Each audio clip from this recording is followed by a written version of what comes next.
Hello and welcome, ladies and gentlemen, to another Bungecast. This is my generic YouTuber voice accent thing. Today we're going to be talking about a lot of subjects. Firstly, before we get into that, we're joined by Buckster. Yep, that's him. He's silent. Fuzzy. Yep, he's silent too. Reguline. I'm not crazy. They are my guests. There we go. One of them. Not correct. So today, kill Fuzzy. There's a lot that really happened this week. So EA is looking, just to give a brief synopsis of the subjects we're going to go into, EA is looking to basically be acquired by another company that's going to basically potentially shake things up in a very good way. Then there's also Nintendo going all-out war with pretty much everybody around them. And, yeah, there's a lot of stuff. But there's also something kind of sick and terrible, and we're going to talk about that first. And this comes from a recent indie game. I guess, yeah, it would be a technically indie game that was released for free on Steam. That was basically malware. And it stole money from people. Stole $150,000 in cryptocurrency money for a person who's actually going through cancer. And yeah, the guy got caught pretty much red-handed doing it. So it's one of those things where this raises a lot of interesting questions about security, right? Because the game originally was released on Steam for free and was received pretty well because it's just a free game. It looked like somebody's passion project, right? Just a passionate little like side-scroller platformer, right? There was some effort put into it. It wasn't just like a, file that they just downloaded. It was a game. Then the game received an update a little whiles later, and that update turned it into malware. So that's how it slipped past Steam's internal security checks, because again, it didn't initially have that, but it does show that there's a loophole in Steam security when it comes to updates, right? Because it means that when a game makes it past the SteamDB rating stuff and all that other stuff, it releases, and then everyone can buy it, but then retroactively it can be updated later by somebody else. Now, this has been actually going on Steam for a long time, but not this particular issue. But there's a more benevolent side to this. There's a couple games like Battle Realms, Ancient Wars, and Warzone 2100. These are little projects for games that are actually dead and were abandoned by their developers, but were picked up by fan communities, and actually they manage those games on Steam right now. I believe Ancient Wars Sparta is now owned by somebody and is actually sellable, and they're updating it and adding new content to it all the time. And the Warzone 2100 became open source and is free to play, and you can acquire it via Steam right now. You can go out and download them and play them. However, one thing I want to point out is that these aren't the original developers either, or the publishers. These are actually picked up by people who have picked up these abandoned games and refurbished them and started polishing them afterwards. You're starting to see this kind of trend of independent resurrections take place for older games that had cult followings. And this... Why I bring this up is because this is interesting, because while those guys are doing benevolent work, as in they're uplifting a game, making it work on modern systems, making it open source, or adding new content to a previously abandoned game, what would happen if somebody less benevolent took over one of those bigger name projects and did exactly what this guy did with the malware? That could be catastrophic, because it would even have an even grander reach. And so I added a couple more links in there, Gibbs, about updates for the story. Yeah, I should from Steam. grab them. We will expand on the subject. But yeah, because this is really one of those topics that it's what the hell do you do? Like, because yeah, Steam did do the security check originally when the games were published, and they were sound.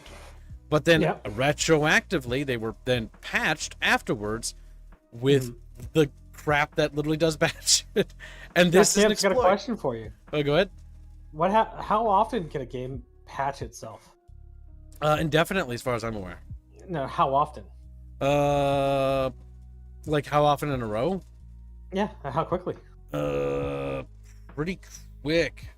So, for example, if I install malware in at a certain point, and then an hour later revert it back to its original, taking the malware off, how quickly do you think people would be able to spot that the malware was there?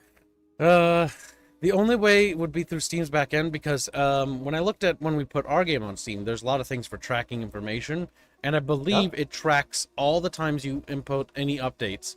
And so if you retroactively take something out, it does track this information. So even if he turned it on, So long And then as I wait 6 months. yeah, so long as somebody found out about it to begin with, right? Yep. Then But they if I could wait track 6 it. months to use any of that data, what happens at that point? Yeah, then you'll never be able to connect the dots. Yep. All it's going to take is one incredibly clever person, and then you'd be able to get away with it. That's kind of dangerous, because how would you know that it came from that game? Like you could, if now, obviously looking at, I assume this You're is welcome, the chat. this is the guy here, Yep. right? He's obviously young, stupid, and an idiot. So Nah, he he's made an a evil kid. he made a juvenile. Well, I know, he's evil, but he made a juvenile mistake because he was young and he wasn't clever. Yeah. Now scroll down, Kibbs. Well, as clever as he thought he was. Really. Keep going. Is that him? Oh, that's the cancer dude, isn't it? Yep. Oh, that's fucking Yep. horrible.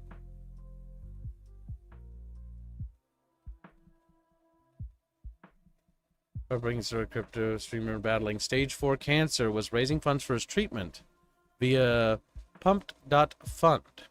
He earned $32,000 in creator fees only to get drained by malware by this guy. Yeah, no, like this guy's going to, oh, that's so fucking horrible. He will get his money back, I have no doubt. And I imagine there'll be a massive outcrying of like sympathy for this poor bastard.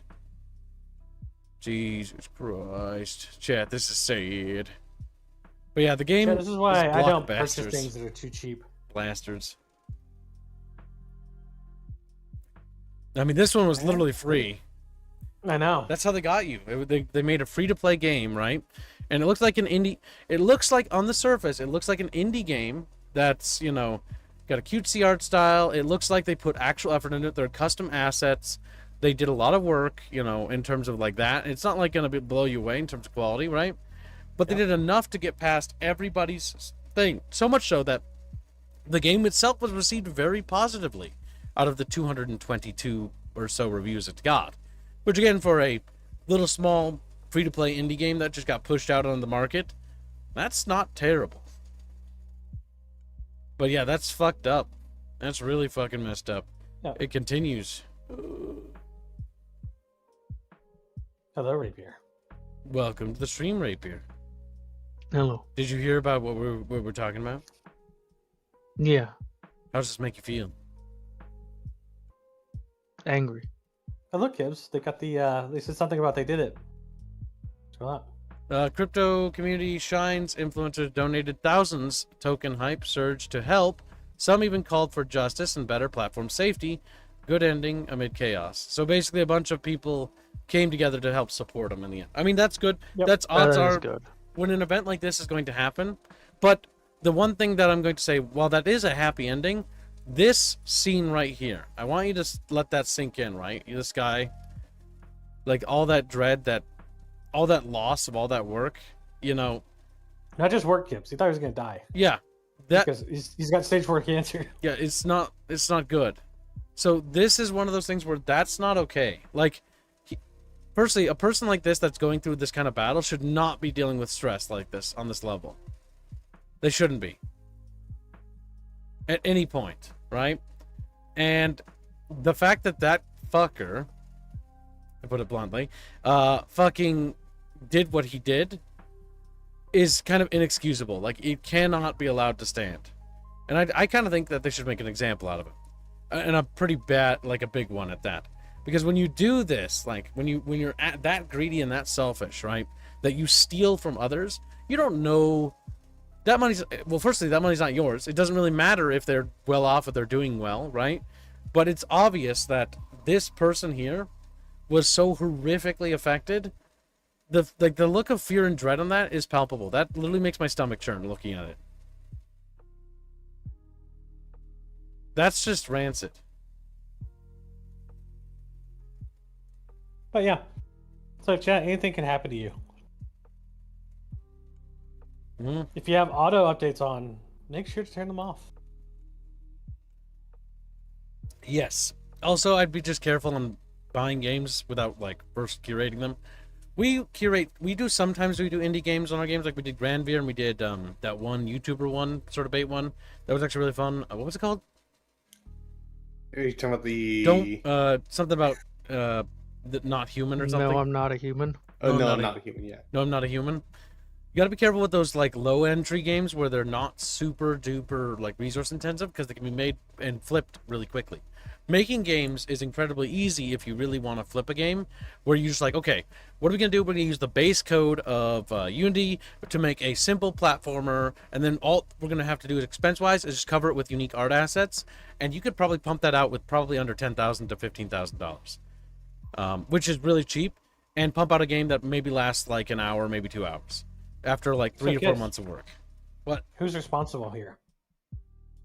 Well, the person responsible is him. He committed the crime. He did it. Well, he's the criminal, but who's responsible for the information going up on the website? Well, that would be Steam, obviously. Yes. Yes. So Steam needs I to. think this is going to impact Steam.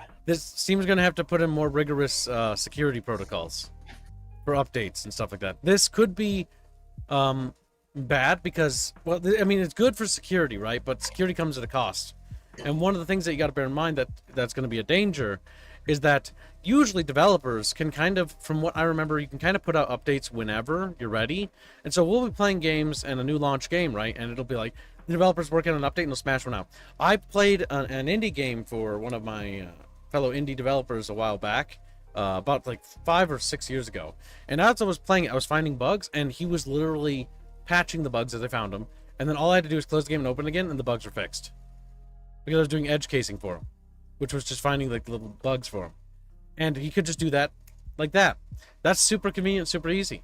So what this person might have done is he might have put that entire expedient system in danger, and now going to add another layer of bureaucratic stuff that you have to jump through to get an update approved. If you have to go through the same process of uploading your game for approval as you do an update, that is going to inflate the amount of time that new updates are put out dramatically. Not to mention, the amount of personnel Steam will actually have to hire to compensate for that would be a lot. Because right now, all it is the Steam personnel have to basically curate a game that's published, right? See that the game is good. Once the game is approved, stamp it, and then you're done, right?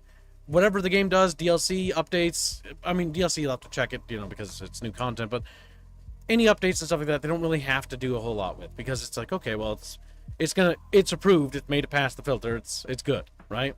Well, this one made it past the filter, and it's not good. It's poison.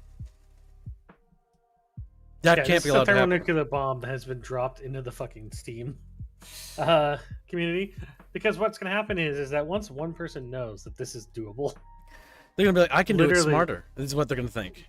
Yeah, and they probably can. Yep, because the big thing is, Bucky already pointed out that one thing you could do is, right, you just flip an update out, right?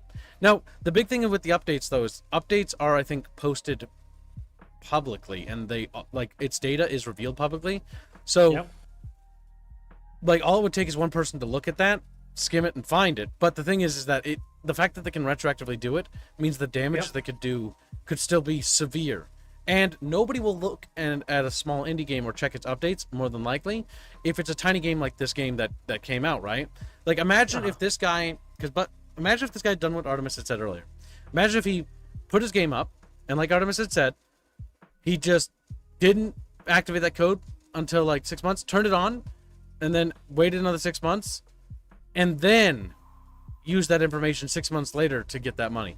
You would have forgotten that game. That game has been 6 months out of your memory. It was a 3 to 4 hour experience. You maybe did a stream of it. Maybe you did that.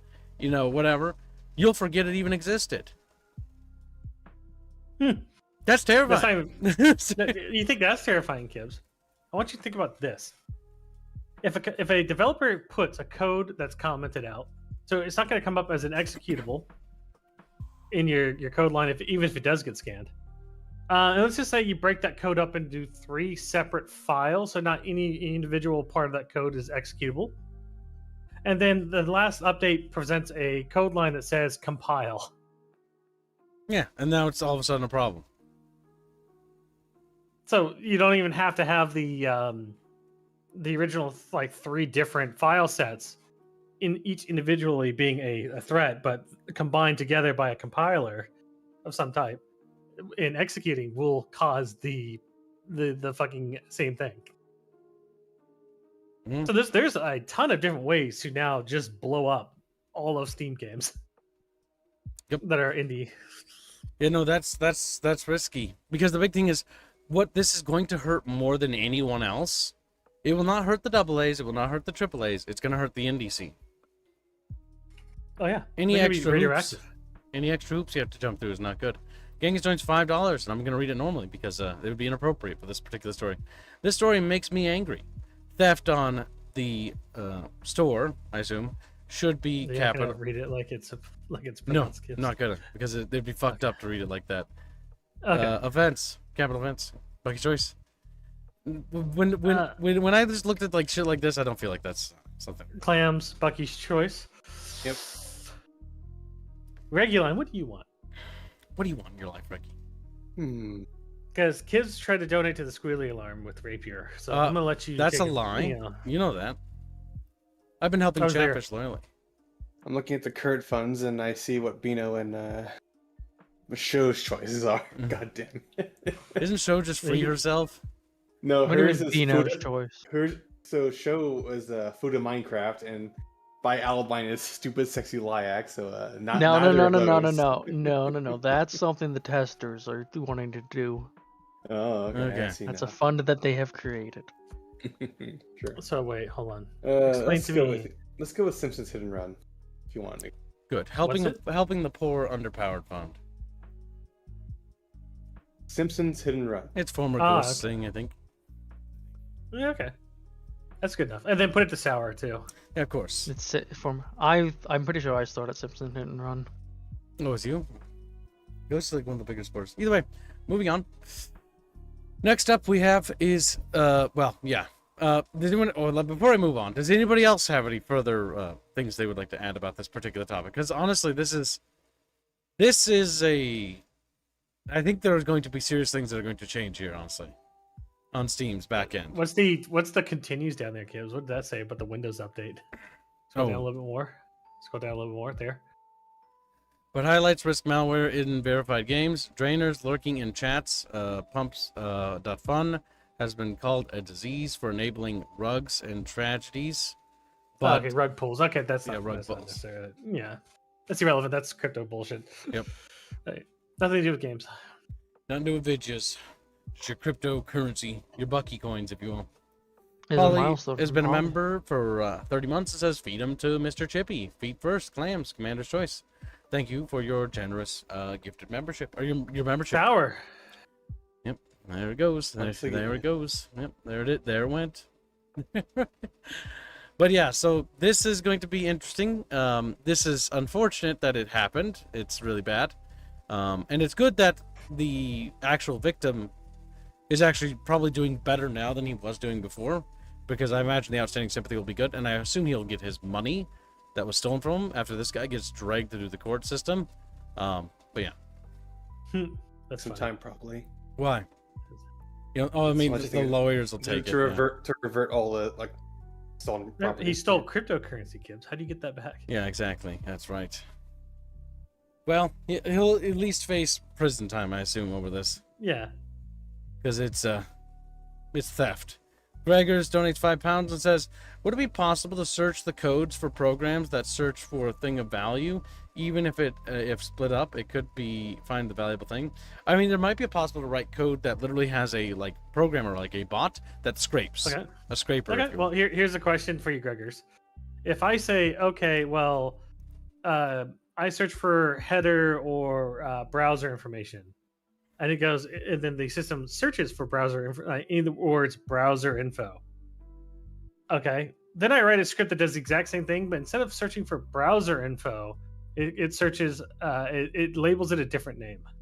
It's searching for cookie info or lasagna info. Yeah, because the issue is that this reminds me of when I was an anti-press agent with the whole when you do one thing, what they're going to do is they're going to counter that move with another thing, right? So let's say you make a scraper that scrapes lines of code, and you just scrape for certain key phrases or something like that. Then they'll just simply break that phrase up into several parts and then basically put it in different sections. And then the scraper won't find it because it's now broken up, and then it will compile back together. Yep. And then so you'll never scrape it because the scraper won't find it. In fact, it's more than likely that Steam has like some basic stuff already. It's just, because this can't be the first time that something like this has happened. It's how YouTube breaks up when you try to get past one of the filter words. You try to like put gaps in it or something. It still kills it. Same way. Yep. They've also I think they have a team that literally like does what is the word? Edge casing for the entire situation. So it's like, all right, let's say you say FUCK, right? And it's like, okay, well, you put an asterisk in it. Well, one of the edge casers had set up for all the other keys. So if you put anything in between or like any sensors or asterisks or whatever, it's going to just detect it that way. Yep. Or and, to do like ass or something, it's just going to detect it. And then you got to do it for every code base too. C++, Python, Java, HTML. Yup. It's tedious. Yeah. Oh, but I imagine companies like Google probably have the money to have people shift through and do that stuff because it's what they do for a living. Going to Brad $25. I have nothing to say. Just contributing to the SSLB. Hashtag SSLB. Hashtag fit, hashtag cookie. Thank you for the donation, little grumpster. What does SSLB stand for?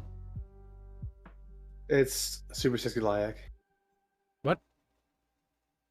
The art fund that the testers wanted to have. Oh, okay. Because they're furries and degenerates. I always knew it. We're learning new things about our chatfishes. All right, so next up we have... oh, no, that's the same thing. Next up is... this one. Update Steam is finally acknowledged. Okay, this is Steam's acknowledgement. Let's actually read this. Update Steam has finally acknowledged and emailed users who installed the malicious fake game called Block Blasters. Hello. I mean, to be fair, Steam's history of, by the way, dealing with like hackers and stuff is pretty aggressive. I hate this fucking name, and it almost made me think it was a fake fucking statement. Hello, Fortnite SkeebyD69. As you can see. Yep.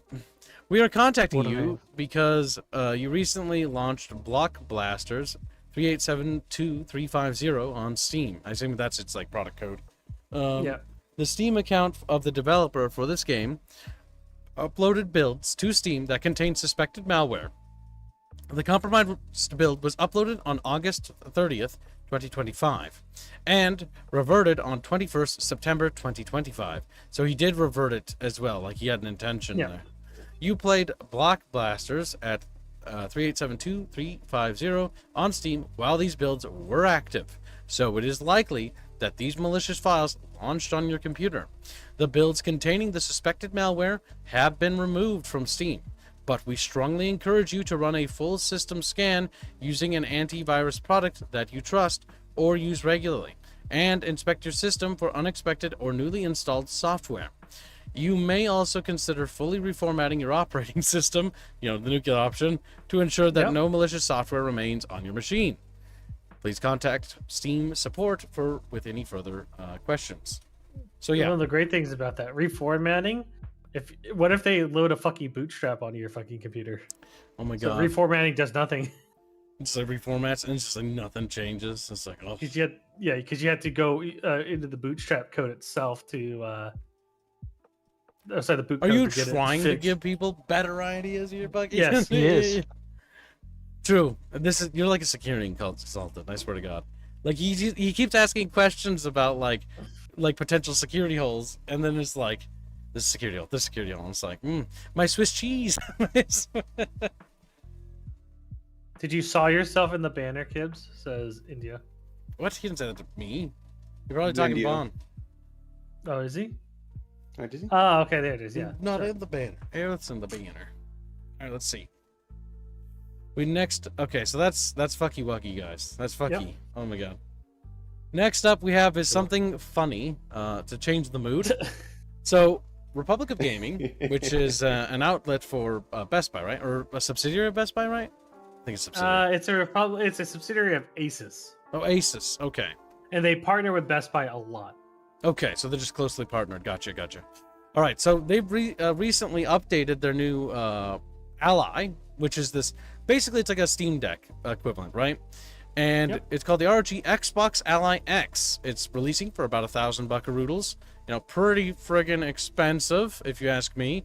But there's something kind of interesting about this little piece of technology, isn't there? Yeah, go ahead, Squealy. You got this. It's your topic. So, oh yeah, sure, it's Mr. Thief over here. So, but I brought this up, saying like, oh look at that, Xbox came up with a new fucking Switch copy, and it's like, okay, I'll add that to the fucking list. And Bucky comes in and like, this one already exists. It's made by Asus. And it's like, okay. And it turns out, all Xbox really did was that they added little fucking controller handles to the Ally. Yep, these little handles here. And don't forget the little sticker right there. And now they're selling it for the full price. Yeah, click on the other image, Gibbs. Yeah. So there's the normal original. Asus.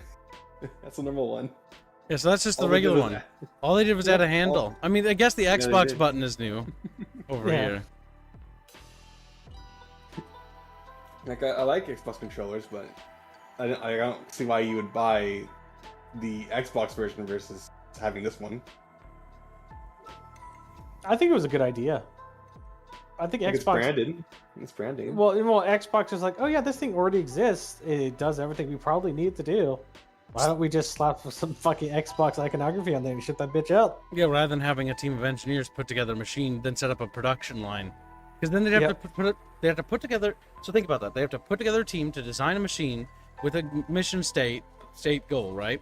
And then engineers have to construct that design, field test it, all that other bullshit, and then when it's approved, mass manufacture it, and then like it's far easier to just put your little sticker on an already existing product and be like, look, it's an Xbox version of the Steam Deck.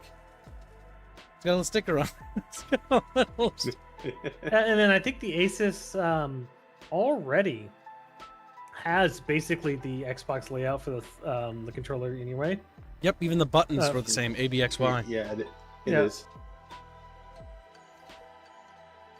It's just I saw it when the Tokyo Game Show, because I was looking for the topics, and I thought it was fucking funny that okay, they're just moving away from consoles and moving on to handhelds like Nintendo is. Mm-hmm. That is Yeah, I fun. think it was a good Not- move. It's a better move than a lot of the other things they've been doing recently. So yeah, Yeah, like closing down studios. yeah. Microsoft probably doesn't trust their own engineers, says Sinestro, and this is cheaper. I mean, Definitely. that's fair. I mean, think about it, right? If your guys in-house and let's say the leader of one of these corporations, right, or you're in leadership position, and you see the ground floor teams fucking up all the time, and you see another product that does exactly what you want, and they're open to negotiate about just simply, yeah, we'll just call ourselves Xbox Ally, and you will put your sticker on it, rather than spending how many dollars on developing one. Now you can get one out in the era right now. And then if they want, they can basically partner up and then have this company basically produce the machine, the next machine for them, without having to do any of the in-house stuff. And then they could just focus on the software, the Xbox proprietary software stuff. And if you go back to the other variant, Kibbs. This one? No, go back to the other way. Just the OG. So yeah, so if you look at the memory availability for the hard drive capacity. You have 1 terabyte is the starting, and the ending for 1.8K, barely 1.9K actually, is 8 terabytes of storage. Yeah. So, Chad, if you see this, the Xbox One is actually could have been much more expensive. If they really wanted to provide the availability, because I think many Xbox players and anybody else would be much happier with an 8 terabyte NVMe hard drive. I think everybody would like an 8 terabyte NVMe hard drive. But the big thing here is that, oh god, that's right. This thing doesn't have a disk tray. That's right. All its data is going to be stored on it. Yes. Yeah. That's why the 8 terabyte one would probably be the best value. Yeah, the 1 terabyte one, like the reality is you're just going to be uninstalling and reinstalling games. Now, I think solid state technology's improved now so that that's not as detrimental to the longevity of a thing, but you still don't want to do that. Exactly.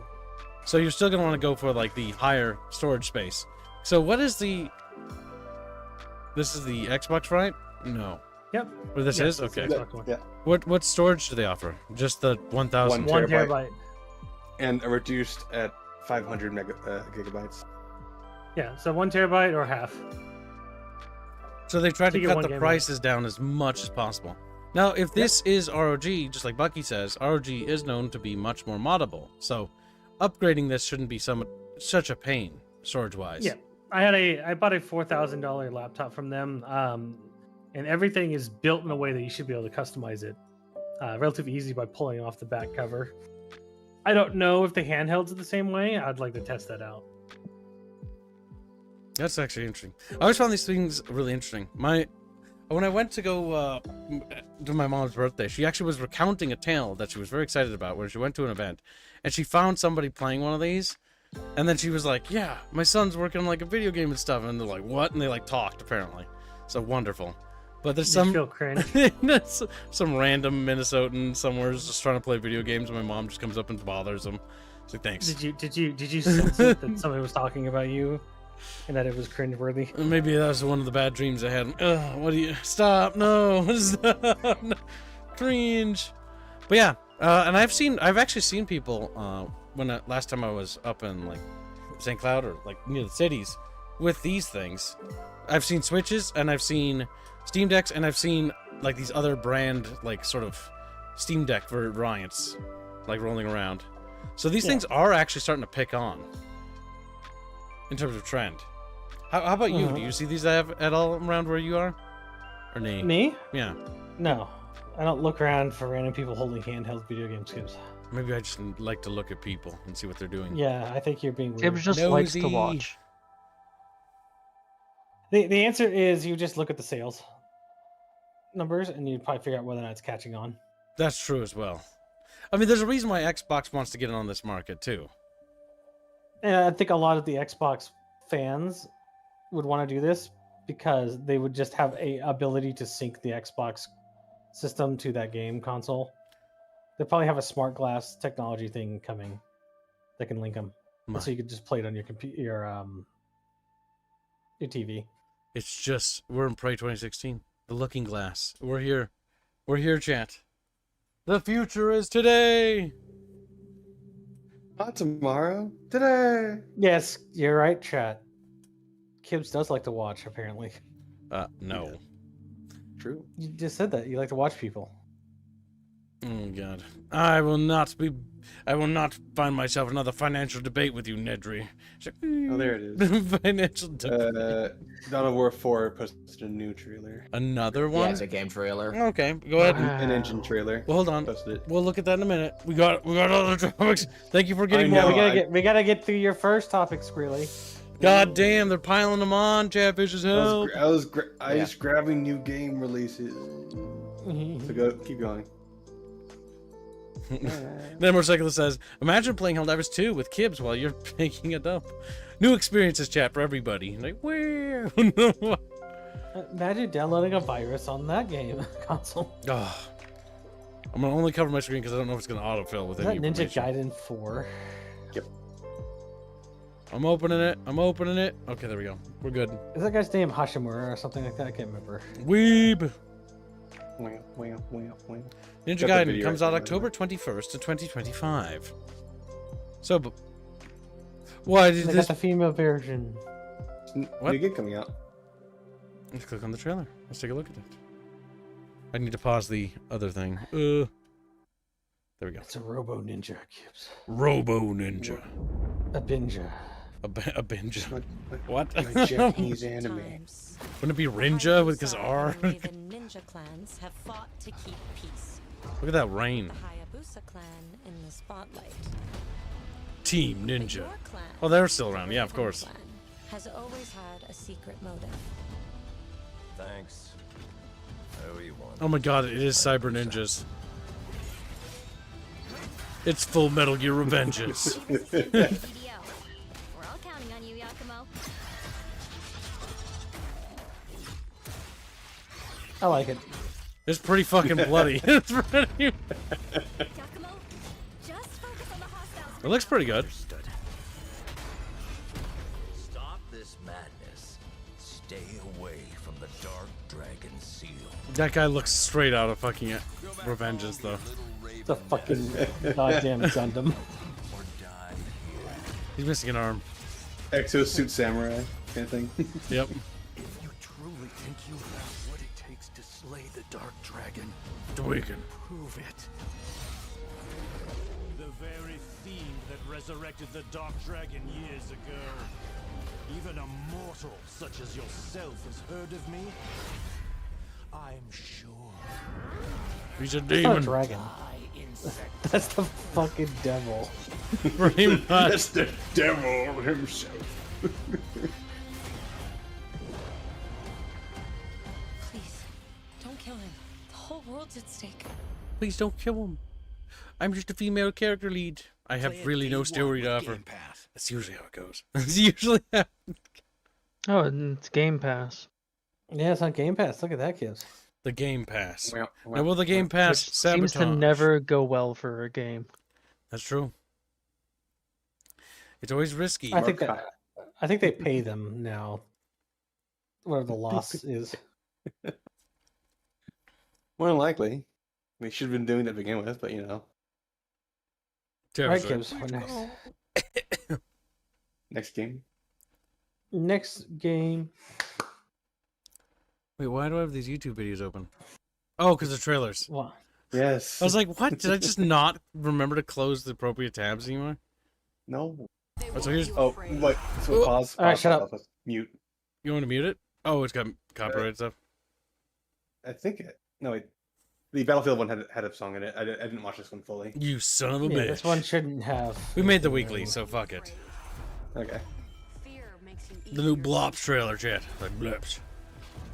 What the fuck? It looks dumb. What the fuck is happening? Let me see. What are, It's Call of Duty. It makes sense, right? Do what the fuck ever, I guess. Wait, Menendez or whatever the guy's still alive? Yep. It's 2035. Does anybody die in this game, this franchise? No. Oh, robots. Soap does. Oh, yeah. Man, what we do next? A lot of people counting on us for answers.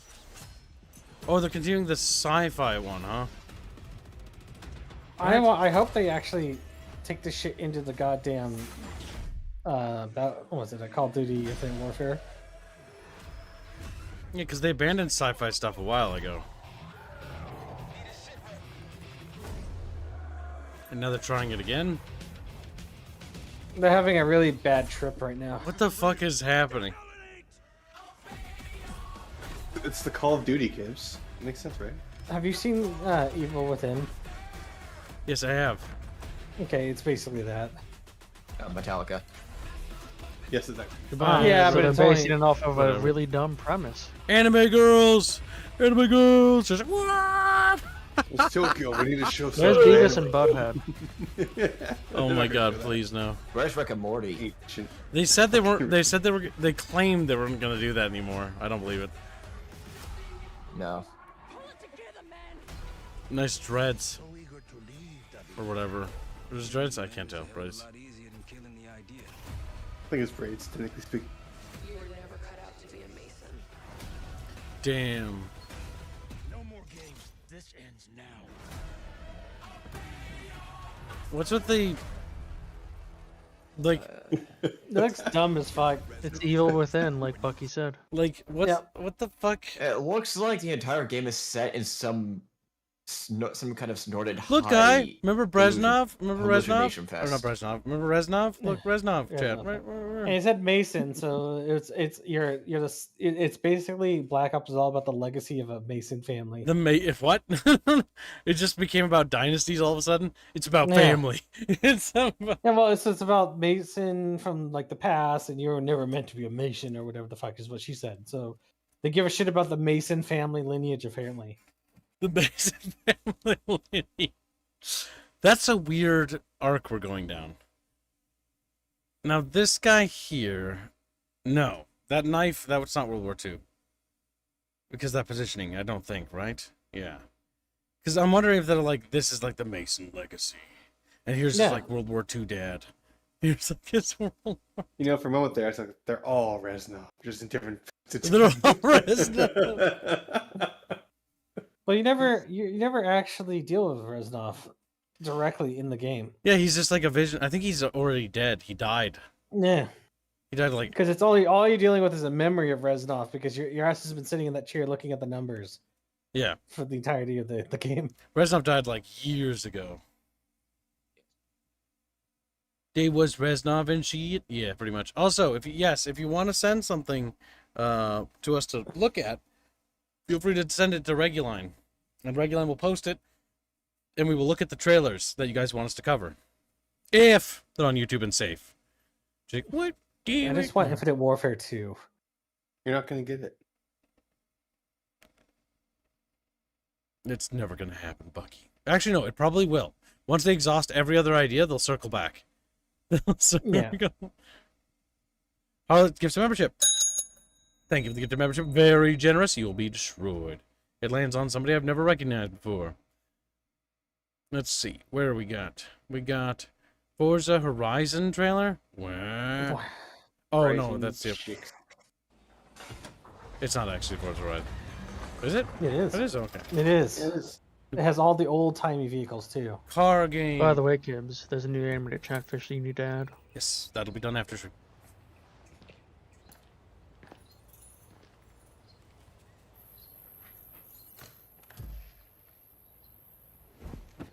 New South Wales. That's where the Australians are. These are all the different locations you're going to go to.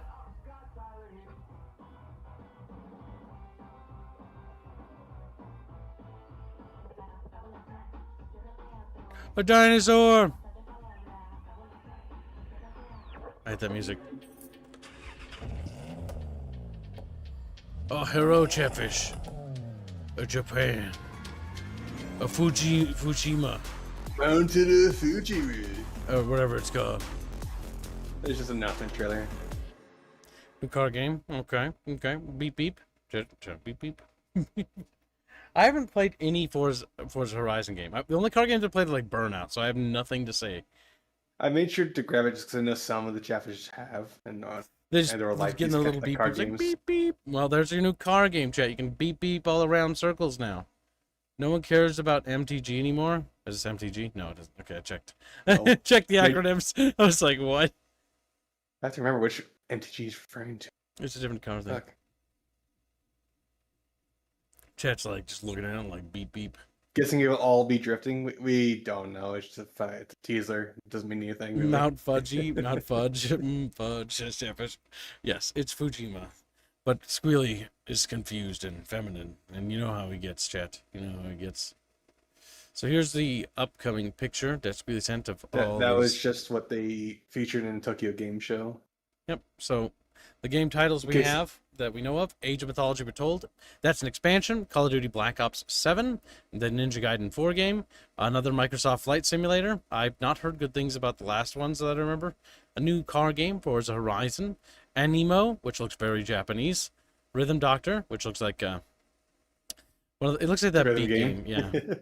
Dragon Quest 1 and 2 HD 2D remakes. HD 2D remake. I don't like how that's written. Gungrave Gore Blood Heat looks edgy in Japanese. Hotel Barcelona looks very artistic. Mistfall Hunter looks broody and edgy. Project Evilbane looks a bit generic, fantasy. Romancing Saga 2 Revenge of the Seven, very weeb. Stars Sand Island, weeby. Terminal Brigade, weeby. And Winter Burrow, artsy, neat, radical. It's like artsy fartsy, and others weeby. I feel like I've said this before about this exact game because I've seen this game before, by the way. Artsy fartsy. I saw it a while back, I think it was. Yeah, it's been announced for a while. It looked artsy as fuck. I was like, okay, cool, I guess. It's an artsy fartsy Moving game. on. I mean, some people, if you like it, you like it. You know? Be prepared for winter. Knit your clothes. You don't have State of Decay news up yet, right? This State of Decay news? Was there news? Is it good news or is it bad news? Is it good? Do you qualify Obsidian and the Coalition having to help them? That's good bad. News or bad news? Coalition That is and very Obsidian bad having to news. step in. Coalition and Obsidian both have really bad track records as of late. If they're asking them to help them, State of Decay 2 is in a worse position than I feared. F. State of Decay 3, I mean. 2's already out. I forgot about that. It's tree. Let's see.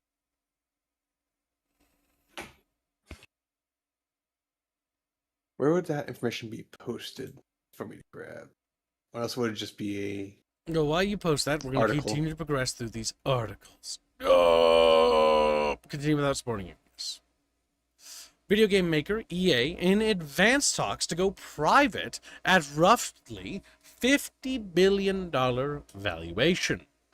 Chatfish, I want you to know that this is probably the biggest, one of the biggest things, if this goes through. If this turns into a big nothing burger, then the literally nothing ever happens meme can be triggered. Literally nothing ever happens. Nothing ever happens. What this means here, though, chat, is we have a number now. We can buy EA. All right, chat. Valuation is 48.73 billion or something like that, but that's only because it went up the stock price because of this news. Yes. So yeah, EA is basically sounds like they're in talk to be purchased.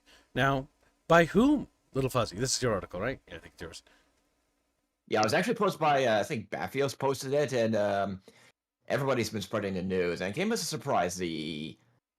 Virtually all of the money. There are three. Let me get up the article. Yeah, there's 3 investors. 99% of it's going to be the Saudis. Silver Lake is a New York-based private equity firm specializing in technology investments and stuff like that in the private investment market.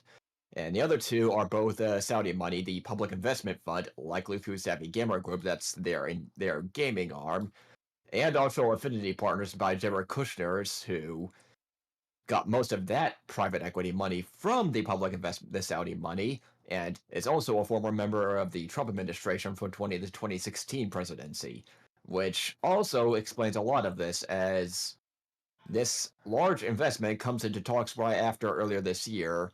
There was a massive trade deal that was announced between the Saudis and the current administration. And, well, Saudi has a lot of gaming aspirations. They were looking to acquire a publisher for quite a few years now. Ever since they formed Savvy Gamer Group, and been throwing a lot of money everywhere.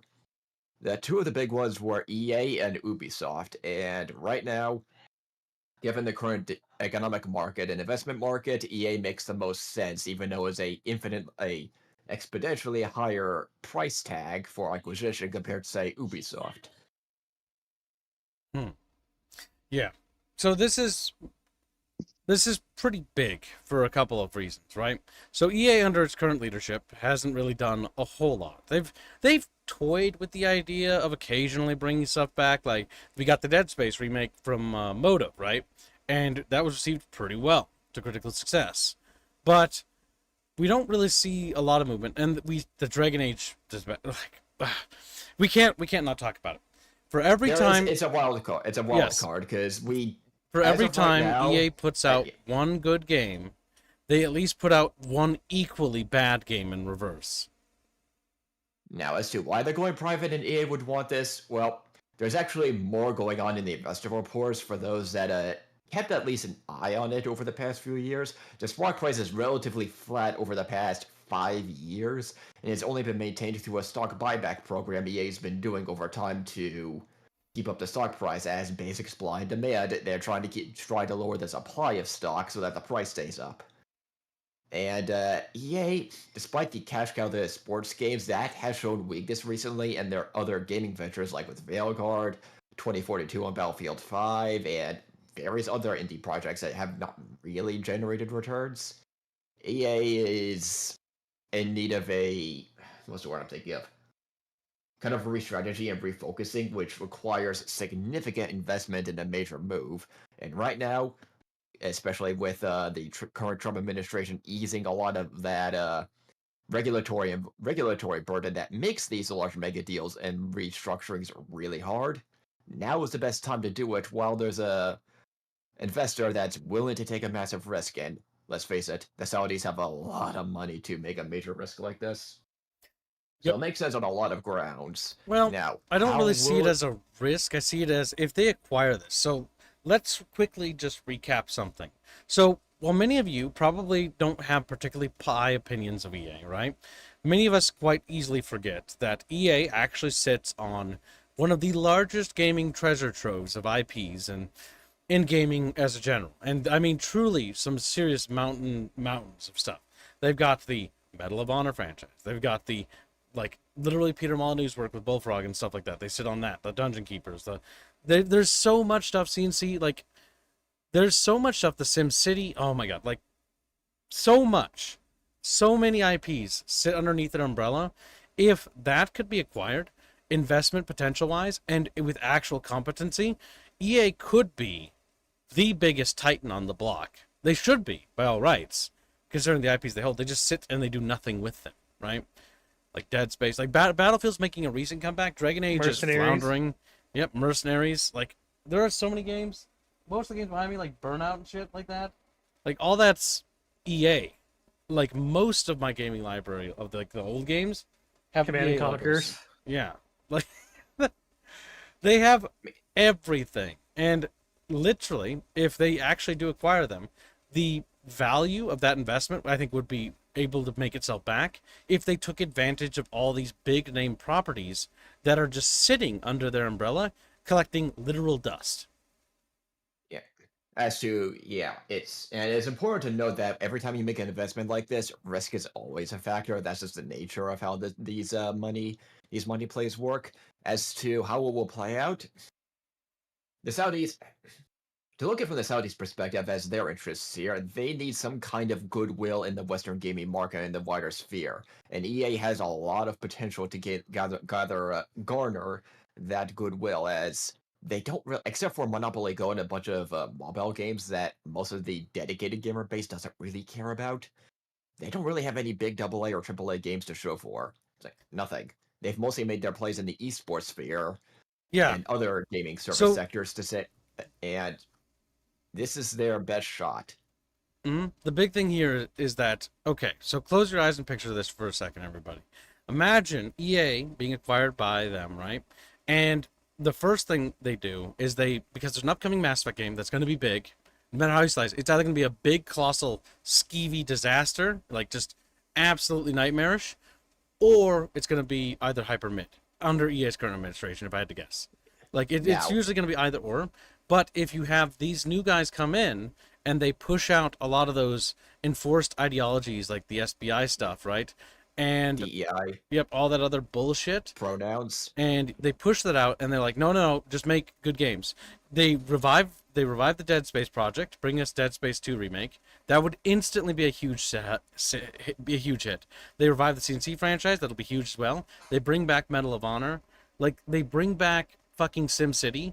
The Sid Meier's franchise and name used to mean something.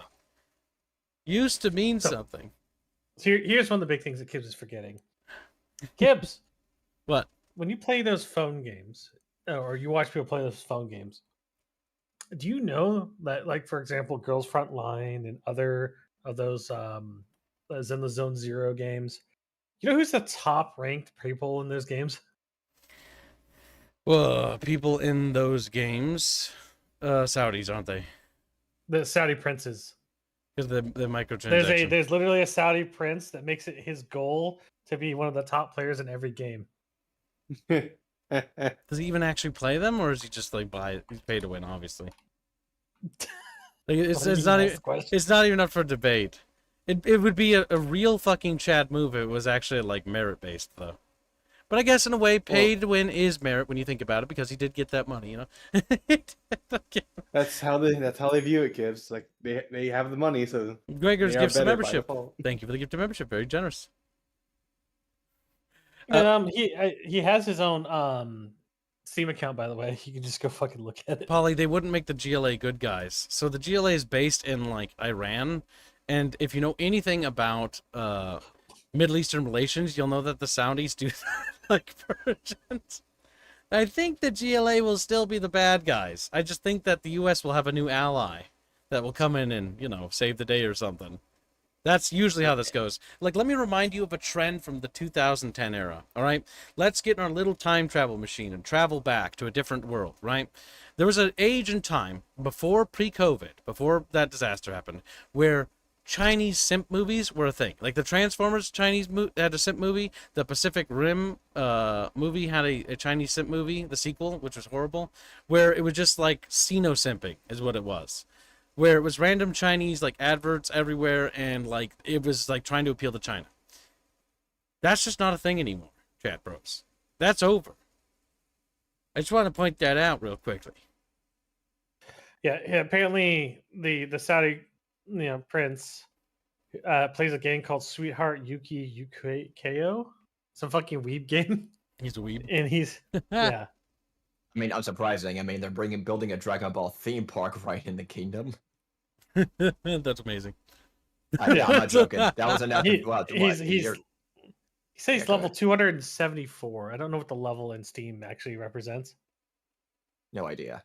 Steam levels like badges and shit like that. So it's badges, how many games you own contributes to XP as well. Games do barely contribute to that, by the way.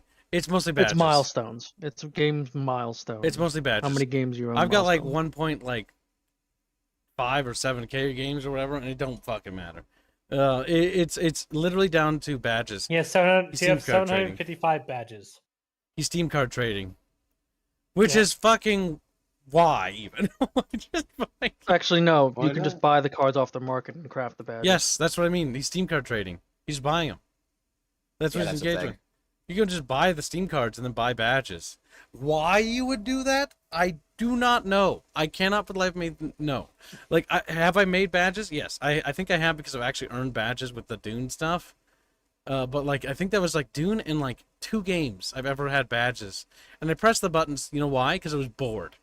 Because maybe he's just bored. You have 29 badges. Apparently he plays video games every morning, which is fucking funny. Amazing. I relate with in terms of monetary, there is actually quite a big gaming market in the Saudi youth, which is why they're taking a big interest in this. It's also because the Crown Prince is also determined that this is going to be an economic goal, because they have this whole 2030 plan. But I just want you to imagine this, and to go off Gibbs's disclosure, I just imagine this. BioWare staring into the Saudis and going, pronouns? Yeah, no. They'll just imagine them showing them Dragon Age Veilguard. This okay? Well, normally I'm opposed to like foreign national interests getting certain companies. The problem with EA is that EA is so hyper. It's hyper infested, but it's infested. It's been rejecting parts of it now. We can kind of tell, but it's still got that infestation, right? Where the ideology's still in there. The Dragon Age Veilguard thing is proof of that. The fact that the Mass Effect developer immediately distanced the Mass Effect BioWare team, immediately threw the sister team under the bus. Not only sister team under the bus, but immediately tried to distance themselves and be like, "We're not going to work with any of them" or something like that. Didn't they say that? Yeah. Yeah, I did a quick search. Electronic Arts is based in San Mateo, California, and BioWare is in the woke Canadian gaming sphere. So a lot of the talent in EA and BioWare, a lot of these companies, still in heavy woke talent pools, which something like this happening to, and this is my personal hope, taking some of the talent and pushing it out of these spheres would be a good thing. Whether they do it or not is a wait and see. These are just hopes a lot of us are having, including me, as to the results. I mean, yeah. This is a definitely watch. The big thing here is I would rather EA reform slowly and gradually internally. But if it's going to be bought up and it's going to if it is to happen, then at least let it have some merit in my eyes. Let it at least cleanse the ideologies out of these products and actually produce at the bare minimum just fun games. I'm not even asking for like the legendary era of EA to return. I am simply just asking for EA to have like a minimum standard of just exceptional quality. It's just bare minimum exceptionalism. That's all I ask for. I know, it's the bare minimum.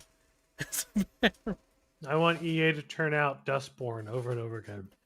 Fortunately, EA didn't publish that. If they did, I'd have even less hope for them than I do now. That was the Norwegian government. Yeah, that was the Norwegian government. And it's always fucking Europeans, I want to point out, that make the worst games. They also make the best games at the same time. But whenever it's a game about American culture or American ideology or just like Americanisms and our culture as a whole, it's always the worst thing I've ever seen. Like Don't Nod, I think it's Don't Nod, right? They made the Life is Strange. That's not what Yes. America's like. I've been all over this goddamn country, and I can tell you for certainty that that is just this weird hipster fucking like imagination that doesn't It's exist. the And hipster ideal of rural America. it does. Have you not been Oh, it's. to Portland, kids? I hung out with kids who were what we would probably call hipsters, and I can tell you that they do not behave that way. They don't act that way. They're not fucking morons. They just like really dumb clothing. They just like The really only dumb thing in terms of behavior-wise that I've heard in defense of Life is Strange is that, like, specifically the cities like in Portland and whatnot that these people would be living in that made the game, that is how they specifically act there. That is the only behavioral defense I've heard of it. Because like I've been to Seattle, Washington, beautiful state. Wouldn't want to live there though, because you know the taxes. But it's very beautiful, right? But and I've even got family over there. But like, there's nothing. There's nothing. It's not like that in the rural side, at all. It's just this complete disconnect of like reality and like this hyper fantasized like how it is kind of thing. And it's one thing for a video game to be a fantasy, right? Like you know, Battle LA, if anyone remembers that movie. It's a fantasy about, you know, humans fighting aliens and the Marines kicking ass, et cetera, right? But it's one of those things where you see this regurgitated time and time again by studios that often appeal this way, which is fascinating because it feels like they're trying to project their vision of how it should be rather than accepting what it is, if that makes sense. Yeah. Also, there's also one other aspect of this whole EA deal I just remembered. Why would EA look to the Saudis and everything? If you actually look at global gaming data and where the growth is, it's actually not really in the West. It is literally the MENA region, South and Southeast Asia, and these other sectors that are more and more getting into gaming as they get more and more access to computers, the internet, and just the ability to even engage in this market. And, well, there's very few organizations that can actually help you break into that market, or at least appeal to it. Because most of them really don't care for those Western woke Californian sensibilities. They really don't like it. Yeah, but that's just one thing that really frustrates me, at least with like EA's mixed bag stuff, right? Like we get things like Dead Space remake, right, where it's like really good, and it's like, wow, EA, you actually still have it. You have companies like Motive inside of you, and like teams that are passionate and they do care. And then we played Battlefield 6, and that's really good. But you can't memory hold the bad, right? Dragon Age Veilguard, as awful as that was, it did happen, and I remember it vividly. How horrific it was in terms of play that, and it wasn't good. It wasn't. It was genuinely uncomfortable. Is I think the word I would use. Uncomfortable to play. It just did not feel good. You didn't like that they invalidated everything you did in Inquisition? Not only that, it just felt icky. Like if I were to take it in a box and pretend Veilguard was just Veilguard and remove Dragon Age from the title, it was an uncomfortable game to play, without even adding Dragon Age as like a franchise. It just felt bad. It felt awkward. It felt out of place. It didn't feel like it belonged. The difficulty ratings were fucking all over the place. Yeah, it was. Oh, it's so rancid. And the dialogue was abysmal. And then I play things like the Dead Space remake that adds new story elements to the Dead Space franchise. And at first you're thinking like, oh no, what are they gonna do? And then you play it and like, oh, it just ties it into the movie and it ties it into the sequel, and that's it. It doesn't really like assassinate the product. It just builds on the core foundations of what made the first one good, and that's it. And that's all a game should do, in my opinion, if you're going to remake something. Just build on what made it good and focus on the strengths of that and try to improve it. And that's what they did. And so that's why it was so weird to play Dragon Age Veilguard after playing Dead Space remake and going like, having this mixed feeling about EA, but like as a company, like they can do good, but they can also just be absolutely genuinely rancid. A large part of that is the corporate and business culture and a lot of the executives that circle around in the San Francisco, Los Angeles spheres. For as ones you can get that are really competent at printing money, I have to be very specific here.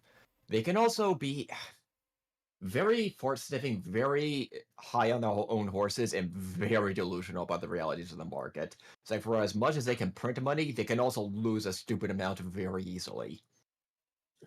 I like how you think it's the same people. Not always, Well, but... they are different people. It's just the fact that EA as a publisher is not letting the leadership, or is letting the leadership be so drastically infused. Now, Dragon Age Veilguard went through development hell, while Dead Space Remake didn't. Dreadwolf. Yes, it was originally called Dreadwolf. I remember... Much better name. It was. It was, but that goes to show how disconnected it was and how much it got caught in that development hell cycle, right? Because yeah, that EA artificially created. Dead Space Remake didn't suffer the same problem. It didn't really go through development hell. They picked up... What? Oh, that's what he means. They picked it up and they basically started cooking with it right away, and they just went with it. And they had a good flow, and they just went, right? That's a good sign. When you see developers stagger, there's a couple of reasons for that, right? And there can be some good ones. One, it's a big project. Okay, as long as they're making progress and working towards that goal, it's okay for them to stumble. It's going to be a long project, right? They're working on like an ambitious project, so as long as they keep working towards that goal and stay consistent and don't double back and redesign or retroactively change things, they just commit to the dream, they commit to the project, and they just go forward. Sour. And then yeah, quite the debt. 2, right? 2 is where they literally take that idea instead and they go like, well, that's not really trending right now. That grappling mechanic that Doom had, that's really popular. Let's put that in our game. But we don't have levels. I don't know. Let's just put it in there. Okay, so now we got to redo the levels. And it's like, okay, now they got to go back, redo the levels. And all of a sudden, that delays that. And then that process delays something else. And somebody else goes like, what if we had this? It's the Peter Molyneux-isms, except scattered throughout a team, right? Because Peter Molyneux was egregious for this, where he would be like, oh, what a great idea. What if we have a hand-holding mechanic? And then they're like, okay, we can add that, I guess. That's not too hard. You know, for your companion character, so you can hold their hand, you know, because your girlfriend or whatever, your wife are in the game. And then you have the hand-holding mechanic. But it's like, oh, wait a minute. What if we have, you know, the ability to do this? And it's like, okay, now you've got this basic economic system that's sort of implemented for owning properties. But look, what if you could, you know, make pies? It's like, okay, well, we don't really... All right, the game's not really made to make pies, so it's going to be a QTE. And it's like, what if we add the ability to chop wood? It's like, okay, it's just another QTE. It's another QTE. It's like you just keep adding and tacking on more things that don't really belong to the game's design, and all of a sudden, it bloats, and it comes out with several dozen features, and they're all hollow. You want a modern reference of this, and this is going to be probably the first hot take of the stream, in my opinion, but No Man's Sky. No Man's Sky, right now, as it is, in its current state, is literally what I'm talking about. We developed a space warfare system, and we didn't really build on it at all. Then we added a dreadnought system, which allowed you to fight other ships with your capital ship, but we didn't really build on that system. We just sort of added something else. Then we added like a base building thing, and then, you know, but we didn't really build onto that too much. And now you can build your own big ship and stuff like that. It's like, okay, but like, do any of these other systems get expanded upon to actually have the depth and the, you know, wideness of like the game? Like the gameplay's got the wide factor, right? Like it's wide in terms of what you can do, but it has no actual depth to it. Well, what if they eventually come back to deepen it slightly and then widen it again and then keep doing that over? I mean, that's the Paradox method. But as long as they don't, like, I mean, to be fair, No Man's Sky, they don't charge you for it. Paradox does that. It's free. Paradox is like, here's this wide game. You're like, oh, cool. And you play it and like, this is basically like a slightly more complicated Risk. And it's like, yep, it'll be like cool in the future.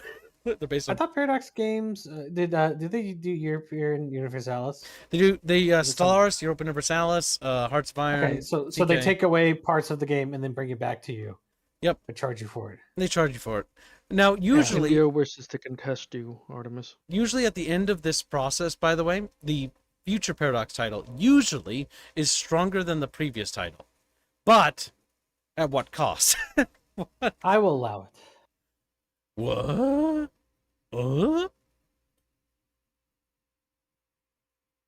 No, it's not to say that No Man's Sky or these games aren't fun, mind you. Just like Fable isn't. No, it's not fun. It's just when you do these things, when you go wide, that's cool, but you need to go back and add more depth to those other mechanics, because No Man's Sky is cool. Just like Black and White was cool. Just like Fable was cool. Any of those wide games are really cool. It just, which always sucks is that there's the part that you wish, like, oh, I really wish they would expand this. Like, maybe allow you to actually take territories in No Man's Sky and actually conquer stuff. Or maybe even had, like, you can build your own little empire or something like that. And, like, add depth to it. Planet. I don't know if you can do that. I want to. You would think a game like that would let you blow up I someone's want a planet killer with somebody's fucking. and you just join somebody's server and, like, there's Rapier down on the planet and, you know, Shadow just creeps over his base and he looks up. It's like the old man fucking gif. He's like, oh. Oh, Finally. I just want the ability for like the planet to start going through like how at low power the was it the Death Star basically blew up a planet or continent. Yeah. That scene was probably one of the stronger scenes in that movie. Okay, but anybody else have any more thoughts on this? Well, I think that wraps up my thoughts. Did anybody else got anything to add? Yeah, the Saudi prince is a weeb. I mean, that's true. That's funny. That is actually My much only of Saudi thought society. is slight and concern for Battlefield 6, because I remember they released a statement a while ago of how they're going to keep the future content to keep it as true to Battlefield at first. Huh? At first. What do you mean? Like they weren't going to have like any skins or stuff that didn't fit the Battlefield theme at first. They said at first now? They said at first, yes. Well, here's the simple reaction to this. If they add anything cringe and shit, massive downvotes, and scream as loud as you can, is all I can really say. Because again, vocality is what stopped Star Wars Battlefront 2 EA from having microtransactions. The consumer won. It was a huge victory. It was a victory we capitalized on because everybody kind of forgot about the game, and that's a shame. But it was a victory still nonetheless because it still removed those systems without having to get government interference. This is why it's always important to correct the market without having the government do it. Because we can win. We can win and we can get rid of bad things. We just need to be vocal, loud, and we need to not be disorganized. We need to actually be like, all right, there's something cringe happening. Maybe we should all say that it's cringe. Very loudly, very vocally. Rather than sitting there in complete complacent silence. Because look what happens when that happens. Then it spreads from one game to the next, right? Look at how microtransactions started with horse cosmetic armors with Oblivion. Everybody criticized it, but, you know, there wasn't that much backlash. And so it just kind of like happened. And, well, now we have to deal with that as a regular thing. I think most people just didn't buy it or even honestly aware of it because it was around that time where the internet culture had yet to really strike true. Most time at that point, like when Oblivion had come out, my awareness of like video game online trailers was that my dad and I would go to Barnes & Noble and we'd pick up PC Gamer Mag or the PlayStation or Nintendo or Xbox Mags and we'd look at the magazines while eating a cookie. And that's what determined whether or not we'd write something down on a notepad, whether we'd check the store to see if they had it when it came out or when it was slated to come out. That's literally how that works. The quality of the cookie was what determined if kids wanted a game or not. It was just, I can tell you what cookie it was. It was the same cookie I always got at Barnes. Macadamia nut? No, triple chocolate. I'd always got triple chocolate every goddamn time. Never deviated. Autism. Never deviated. Basic. Gibbs the Tylenol baby. Triple chocolate cookie. What does that mean? Tylenol, baby? Didn't you all have Tylenol? That's normal. He doesn't know. What happened? He doesn't know. What are you talking about? Yeah, what are you talking about? You're a Tylenol baby, kids. It's all right. What's a Tylenol baby? Don't worry about it. What the fuck does that mean? What does Tylenol baby mean? It's okay, Kibbs. We know you're special. What happened? We found out that Tylenol caused autism or something? Did I just guess it? Is that why you're laughing, or am I off? It's part of the answer. Did you know you're not supposed to take Tylenol when? At least he's not one of those people that are doing that trend now. What? What trend? Taking If you're- Tylenol when pregnant. Yeah, What? kids, do not take Tylenol when you're pregnant. I don't think my mom Yeah, did because it's that. on to. Mom! There's been a drastic increase in people ODing on Tylenol as Tylenol. well. What? It's really Okay, easy. so that's For like some new reason. moms having that problem. For some No. reason. No, it was a. When was the study done? Like 2019. Way earlier than that. 2017, I remember seeing a thing. It was all the way back to 2008. Or if not Oh, further. so even older. Yeah. Yeah, it's been known in the medical industry for a while. Just It now, is not good to take when pregnant. Right, chat. New chat fund. Gibbs Tylenol baby fund. There we go. That way you can help me feel better by giving me your money. Like, that's not funny. We should get a little gif of like a fat like baby Aerith like shaking a Tylenol bottle. Oh no. Bino can do that now. Bino's so. By the way, chat. Palo will be retiring from doing Chatfish animations because it's breaking his soul. But Bino has actually picked up and has been actually starting to study actual proper animation. So if you've actually seen some of his work lately, it's been doing leaps and bounds. He's actually relearning old techniques from ancient ancestors that animated the cartoons. It's like, what? Pop Lost the silly pills up technology. 100 USD. Be a true VTuber. Pop the silly This is fun. pills. Yeah, I'll the make Tylenol you pills. pop the silly pills instead. That way I don't have to.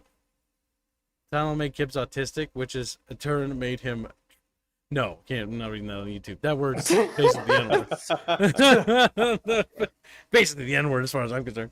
Jano donates 25 Polish bucks. For your people, I know. What? There's no my people. We are the same people. No, we're not. I'm not a VTuber. I'm not a. Shut the fuck up. For. Or a furry. Oh my god, I'm not a furry. Whatever you say, finance Squirrel Man. VTubers. Yeah, it's right, Squirrel Boy. He's like, Yeah? just Is that the don't. case, Gibbs? Just says for 25 Polish bucks, it says just don't give it to Reggie when you eventually get him preggers. As if it support fucking him. This is the audience. we Record the cultivated. donation, God help me. Reguline. God help me, they're autistic too. Where's that Put it go?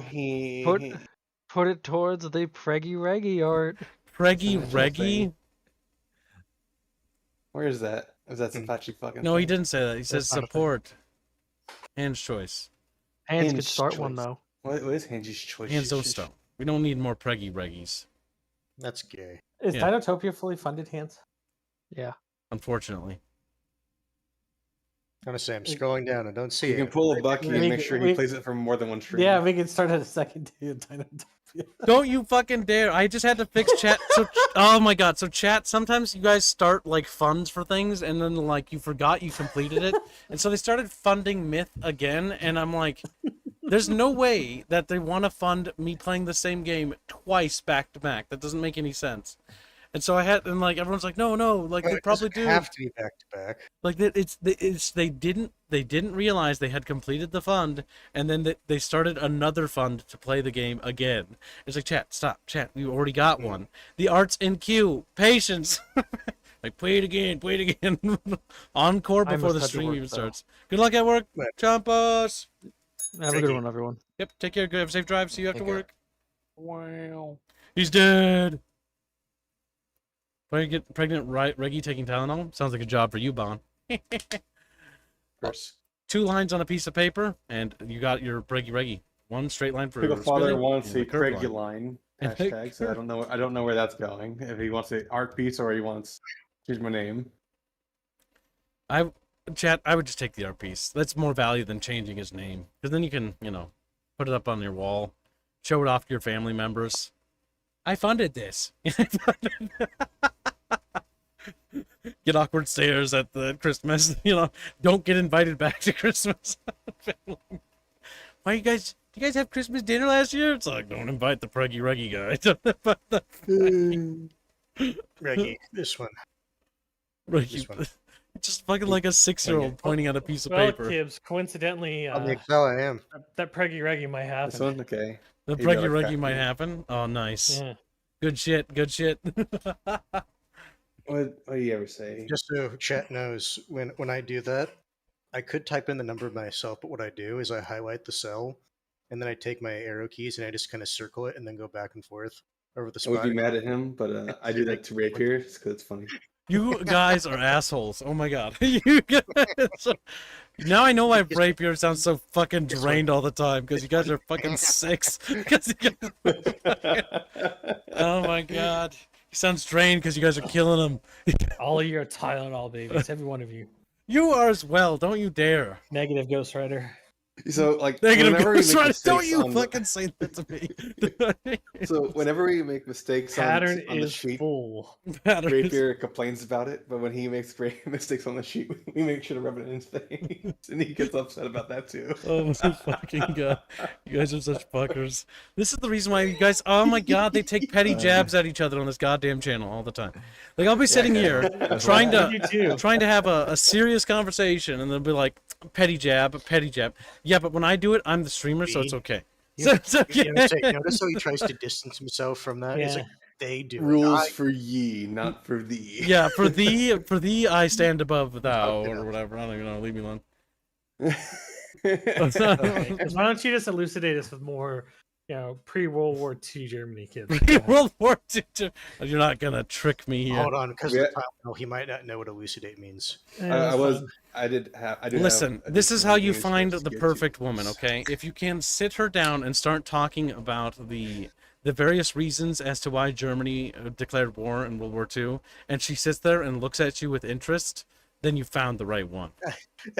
You sit her down.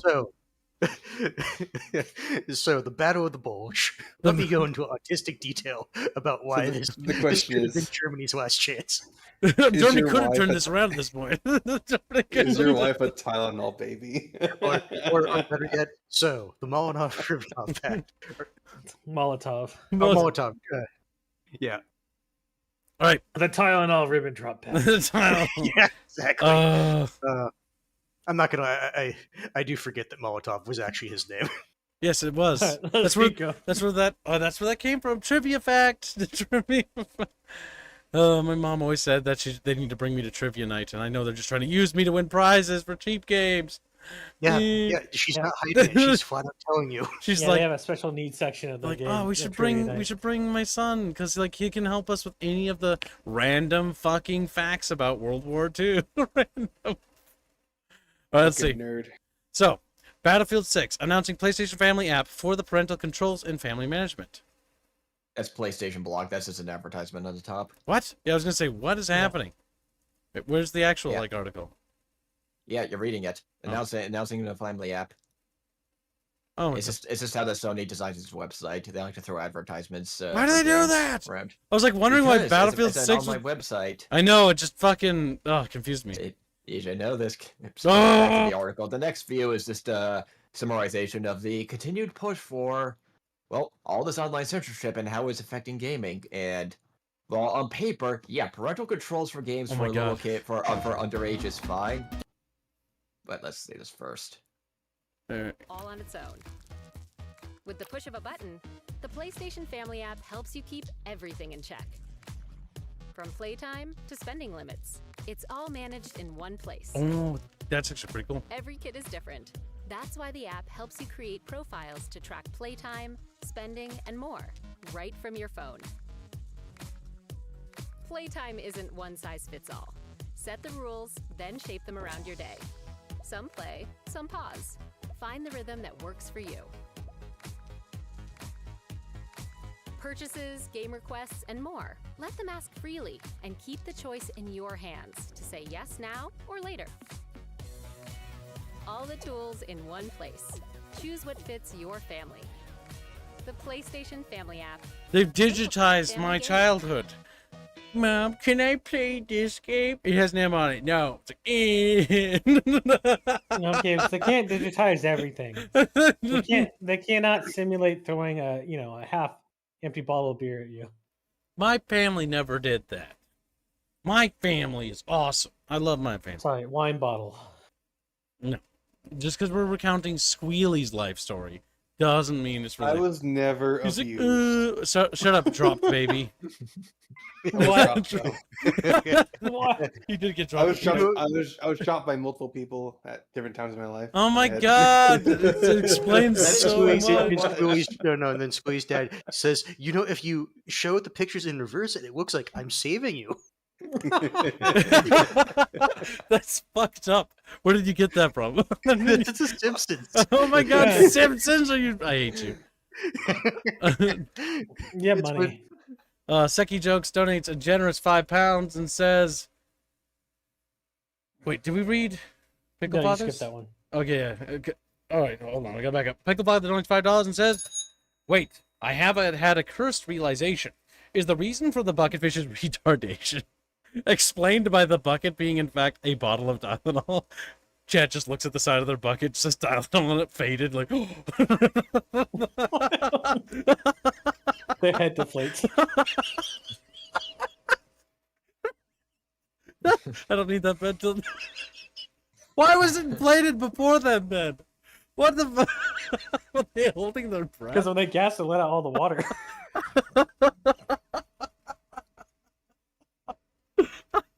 Oh, why is this the dumbest visual thing I've ever seen in my head? Oh my god. Alright, so Seki Jokes donates £5 and says, "Too poor to fund it, but I'd love Kibbs to play one of the Fear and Hunger games. I can imagine the rarest and worst events happening to him. Brutal game." Well, we could start a fund for it, and then people could I'll add contribute to fun, it. then. You might as Fear well and- if you're not going to put it towards anything else. All right, Fear and Hunger. We'll call it Funger. Never ever. I will try to help your fund, but I've got to help others first. But yeah, there we go. Thank you for the donation, very generous. And if you want to be on that thumbnail, 25 for a pocket fish, 50 for a big old bucket fish. Big old. Bucket bitches. Damn. Chad, you gonna take that from Squealing? You could sizzle them up. So, okay, so this is basically just basic parental controls over, like, kids and stuff like that. Yeah, a lot of this is in response because Nintendo and Xbox are doing this also. I think Nintendo was first for announcing this in response to a lot of laws being passed in the West over kids' age verification laws and trying to figure out, okay, how do we actually enforce this? Obviously, the toughest one is going to be Steam. This is so cool, because if I could go back in time as a kid, this would have been amazing to have. Now, granted, the games, like, what games would there be for now? Like, nothing. But what would be awesome about this is that, like, as a little kid, I would always do, like, chores and stuff and, like, help people around the neighborhood and collect money and stuff like that, right? And that would make money, so then I could, save up to get a game, because on my mom's side, I'd do that, and on my dad's side, well, he just bought me whatever I want, so... But that's how I normally got stuff, right? So if I wanted a new game, that's what I had to do. And so now it's like, okay, you got good grades, and you've done, like, chores or whatever, your monthly allowance for a video game is this amount, and so you can actually start teaching the kids to budget for what they actually want earlier, and stuff like that, and work for things. I see the potential value in this being educational. I don't know. If this tool existed when I was little, that would have been pretty cool. But it didn't. It consisted of, "Mom, I want the new game." No, and then he starts crying. I will and do, runs away. like, I had to come up with elaborate fucking schemes, like Ed, and Eddie schemes on how to, like, make money to do it, or, like, how to fucking, like, convince my mom to pick it up, and if all else fails, get my dad to do it. That was it. That was the big schemes we had to come up with.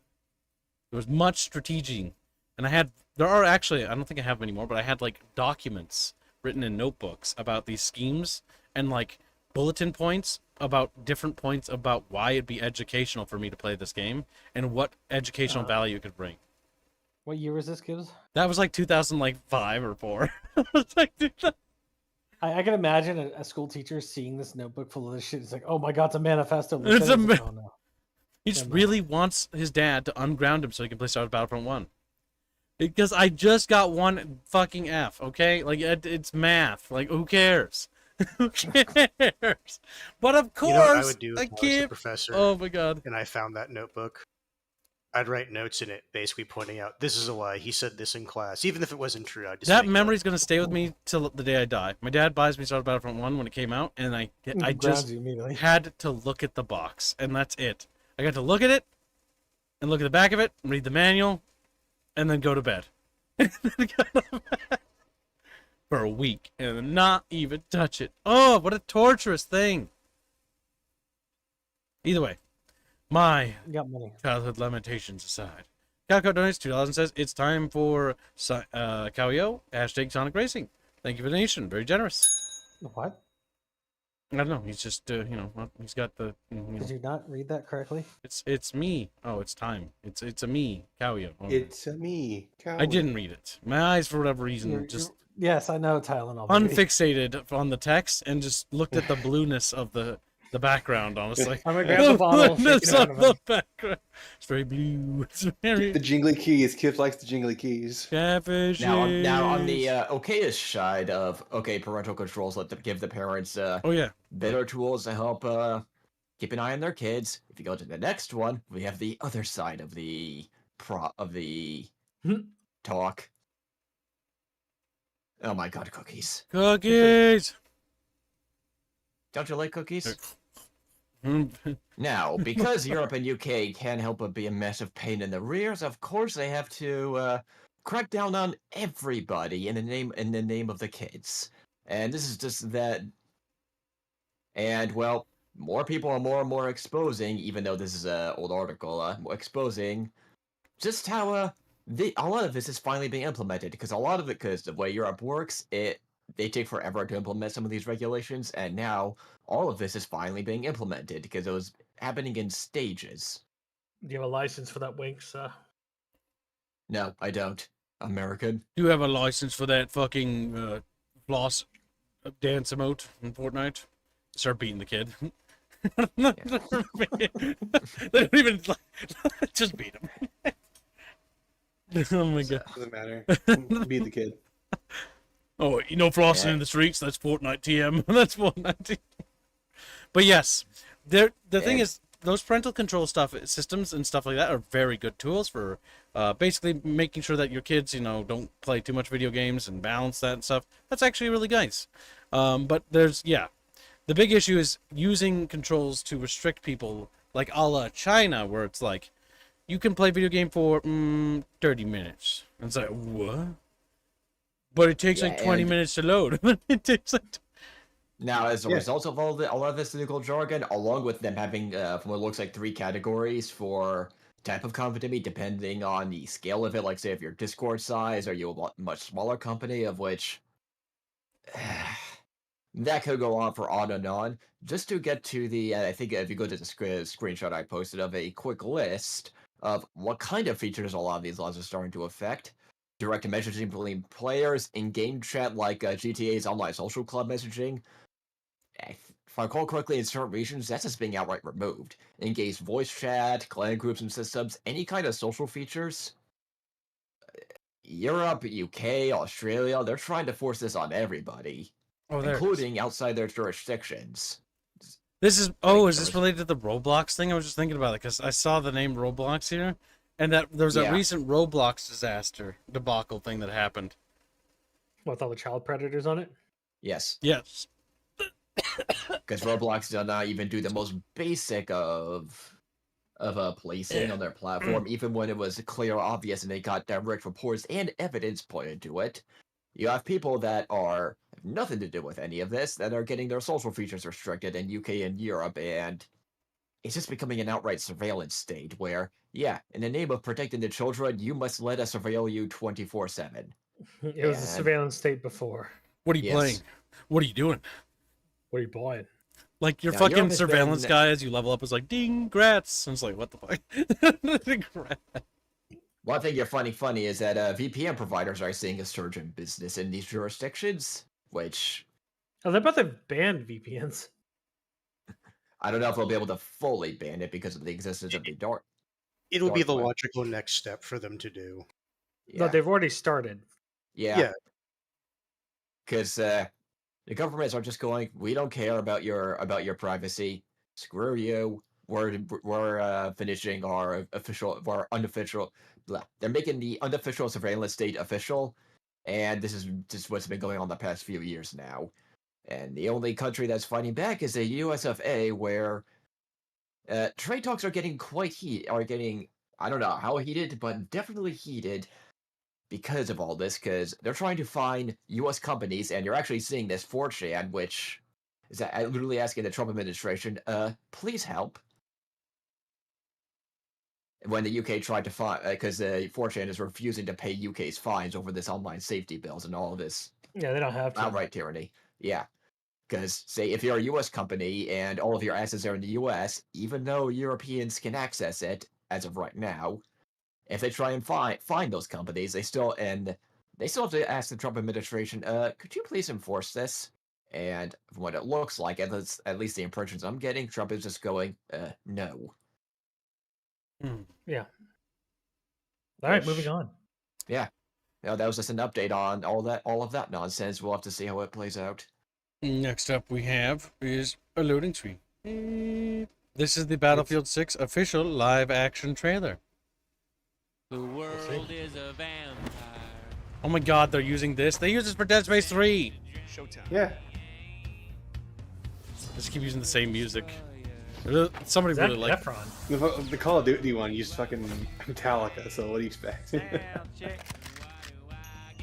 boys, we're here to do one thing. One thing. Bang. Is it women? I bet it's women. Who was that? Doesn't matter. Let's move. Those guys are too expensive. Oh. The area. Flag, 2 clicks out. And a tank. Let's There take is it a out. woman. Roger that. Let's go. Those.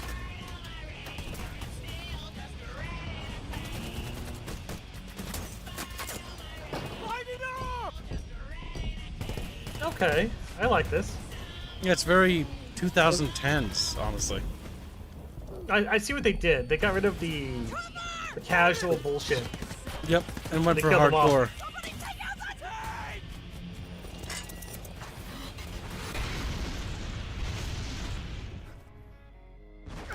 That's a big ass thermal barrack. Jesus Christ. Take him out.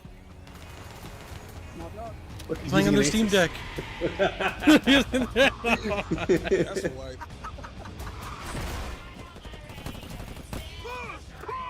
Sorry, boys. Nice shot. Yeah, that was easy.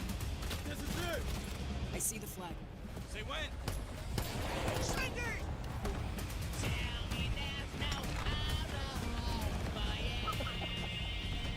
Good Jeep stuff. Battlefield 6. Pre-order now.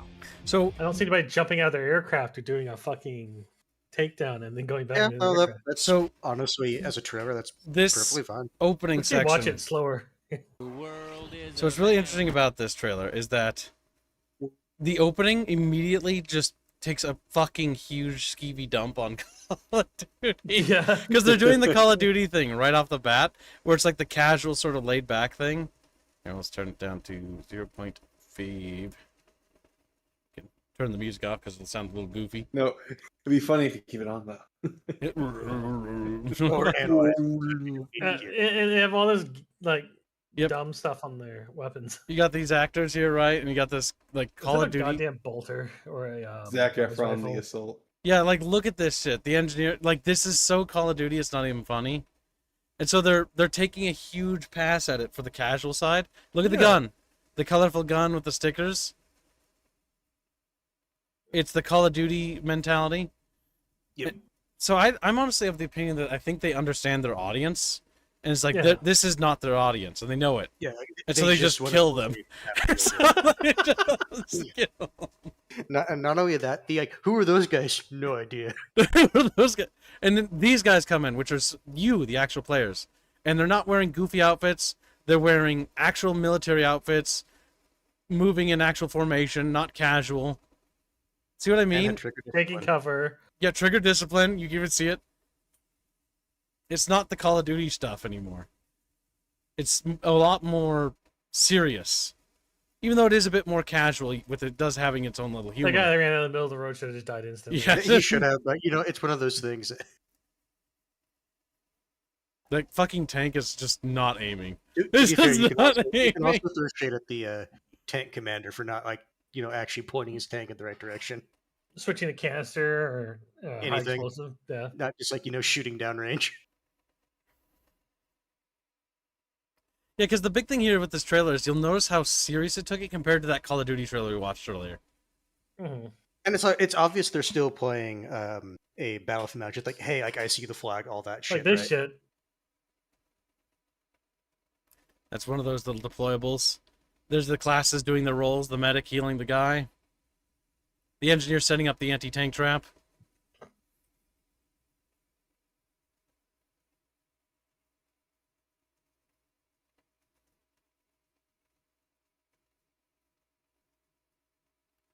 Yeah, no, like, the overall, like, gist of it, and the reference to the fucking glares. Yeah, I want to point out that I wish the glare was only that much. It's a lot higher. Instead of like blue, like halfway across the They screen. did say they were taking a lot of the Call of Duty stuff out. So this trailer is very interesting. So they're changing how, like, there's no, like, bunny hopping anymore. So you shouldn't be able to do that anymore. They basically reduced bunny hopping by basically just making your accuracy turn to absolute dog piss when you do that. Good. Yes, very good. Because the entire point of Battlefield should be combined arms. Like you Wait, should can you go back? Sure. Go back like 10 seconds. Not Brother? more. Yeah. Keep going until he's like in the room, like doorway. So Like I like check his fucking position with his team. They're right there. Yeah. Okay. Check his position that he's aiming, and then look at the fucking back blast zone. It goes into this. Into the hallway. Oh and then no! down. Backlash. Did you just backblast me? As his, like, face is burnt off. Yeah. Looks like fucking Two-Face over there. If it doesn't decapitate somebody doing that. Now they're showing off some classic Battlefield shenanigans. Less than, realistic, but that's fine. Yeah. Using Like, it's vehicles still to take out something you would buildings is see something you people see. do in Battlefield. Like Yeah. vehicle full of C4 driving into a building and then exploding. Or they use the Yeah. drone tactic, by the way, in the trailer, with the C4 on the drone, then float into the building. Yeah.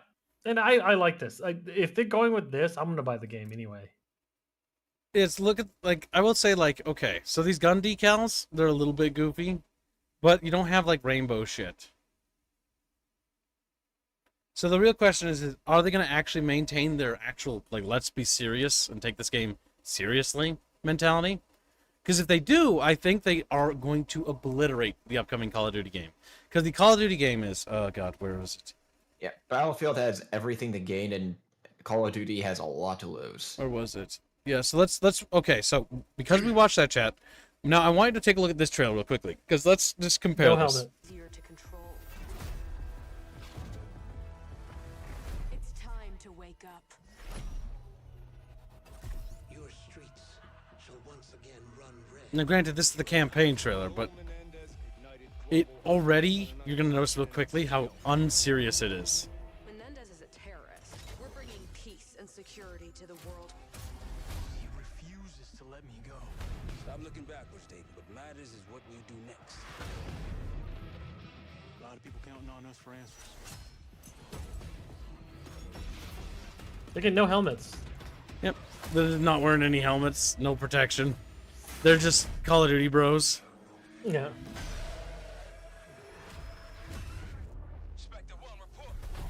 Trippy stuff. Weird fucking drug hallucinations. Yep, and then it just becomes wacky as fuck. Yeah, it's like it could have been more serious until that part. And that's just wacky. Yep. Chat says it looks a little bit more like a movie. Yeah, it doesn't really look. It's like set piece, funny anime girl. Look, You know. wall running. I have nostalgia for the maps. I have nothing else. I have nostalgia for the map. But that's about it. It just doesn't feel like even the whimsicalness nature of the other trailer feels more serious than this does. And that other trailer wasn't a campaign trailer. It feels like this is all excuses for the maps and not Being necessarily- wacky. Yeah. Yes. Yeah. No more games. This ends now. And then you got like and then this shit.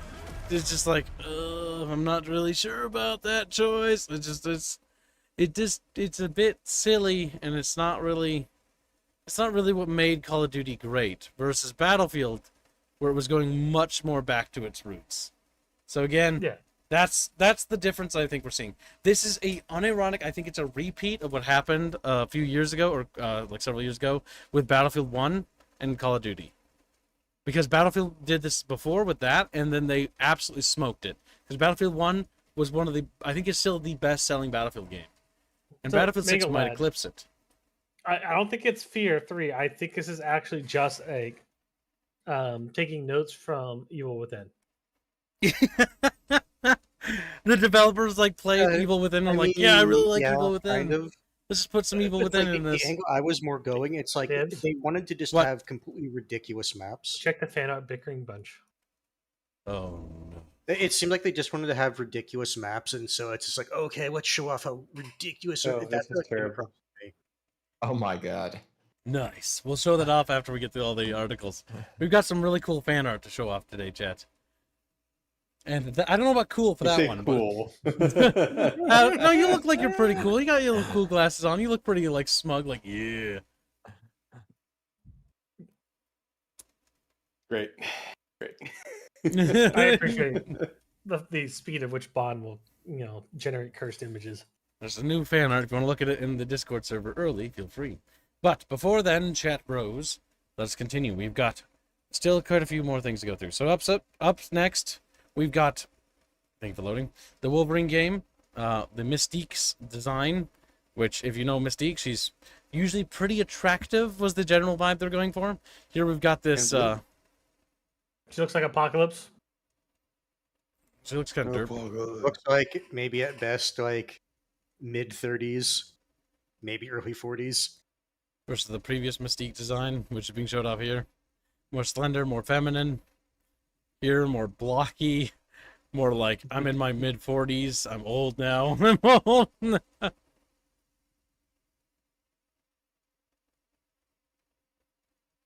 This movie. Kids are actress- focusing on that for a little too long. Yeah. No, just look. Unironically, look. Look at her form. Now compare it with fucking block woman here. And even just look at the faces, the youthfulness there, right?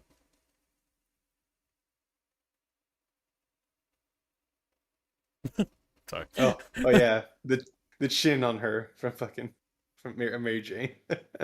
Yep, the Mary Jane chin, yeah. And look who's part of it, kids. Right there. Yeah, controversy, Jean Grey leak. Sweet Baby Inc. Adding fuel to the fire, critics point to Insomniac's collaboration with Sweet Baby Inc., a consultancy tied to diversity and inclusion efforts in video games, also known as just making every game look like ass. Involvement has been polarizing, with detractors blaming it for character designs they see as straying from the source material. Yeah, so again, look at these images, chat. Look at her, okay? She's attractive, she's young, she looks cute, right? Now let's go up. What does that look like to you? What does that look like to you? Does that look attractive, young, cute? No. It looks like she's like my mom. It looks like she's like my Old lady. old lady. That's the big problem here, is that odds are it's probably trying to appeal to, or is a self-insert of another woman who's trying to just make herself that. You see that happen a lot with a lot of games and character designs for whatever reason in recent years, where there'll be a woman working on a game or something like that, and whether it's because the guy likes her or that's in charge of the game, or whether she pushes it, I don't really know the details, but for whatever reason, the female character that's supposed to be Mystique, it's supposed to be married, like anyone, it's supposed to be somebody else, right? Doesn't matter who. And it's just randomly a different person. It just randomly, like, It's looks Cersei, like kids. someone else. You say, It's not Mystique, it's Cersei. Cerstique? Because it's her. Damn. Women over 30 are in demand, says Spawn. No, they aren't. she screams as she gets dragged into the padded room. Ma'am, you need extensive therapy. That boy needs therapy. Get your cobwebs out of here, old hell. Get your cobwebs. Oh, so funny. But so big doubt on whether this game's going to turn out all right. It's already got that sort of like stuff in it. I want to point out, by the way, if this image actually loads, like, notice how the male and female characters here are not designed to be, or the male characters aren't designed to be like, you know, ugly, unattractive. They're just as attractive as the opposite sex, in the sense that they're trying to make them look, you know, nice, and they make them look pretty to look at, rather than, you know, ugly and old. That's the issue, is that everybody doesn't want to have good-looking characters anymore. And the reality is, here's the harsh reality. If your characters are ugly, people don't want to look at them. Yep. It's just how it is. If I'm gonna have to stare at the ass of a character because it's in third-person view, better be good. It better be good ass. Better be good. Better be good. It's why, even though I paid $60 for this, it better be good. It's why, even though a lot of like Asian games, when you start to analyze their stories, are kind of bad, people are gravitating towards them just because the characters are at least pleasant enough to look at.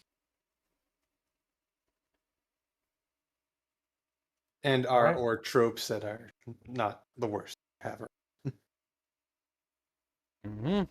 So yeah, that's the big thing. It's got to be good, and if it isn't good, nobody's gonna like it.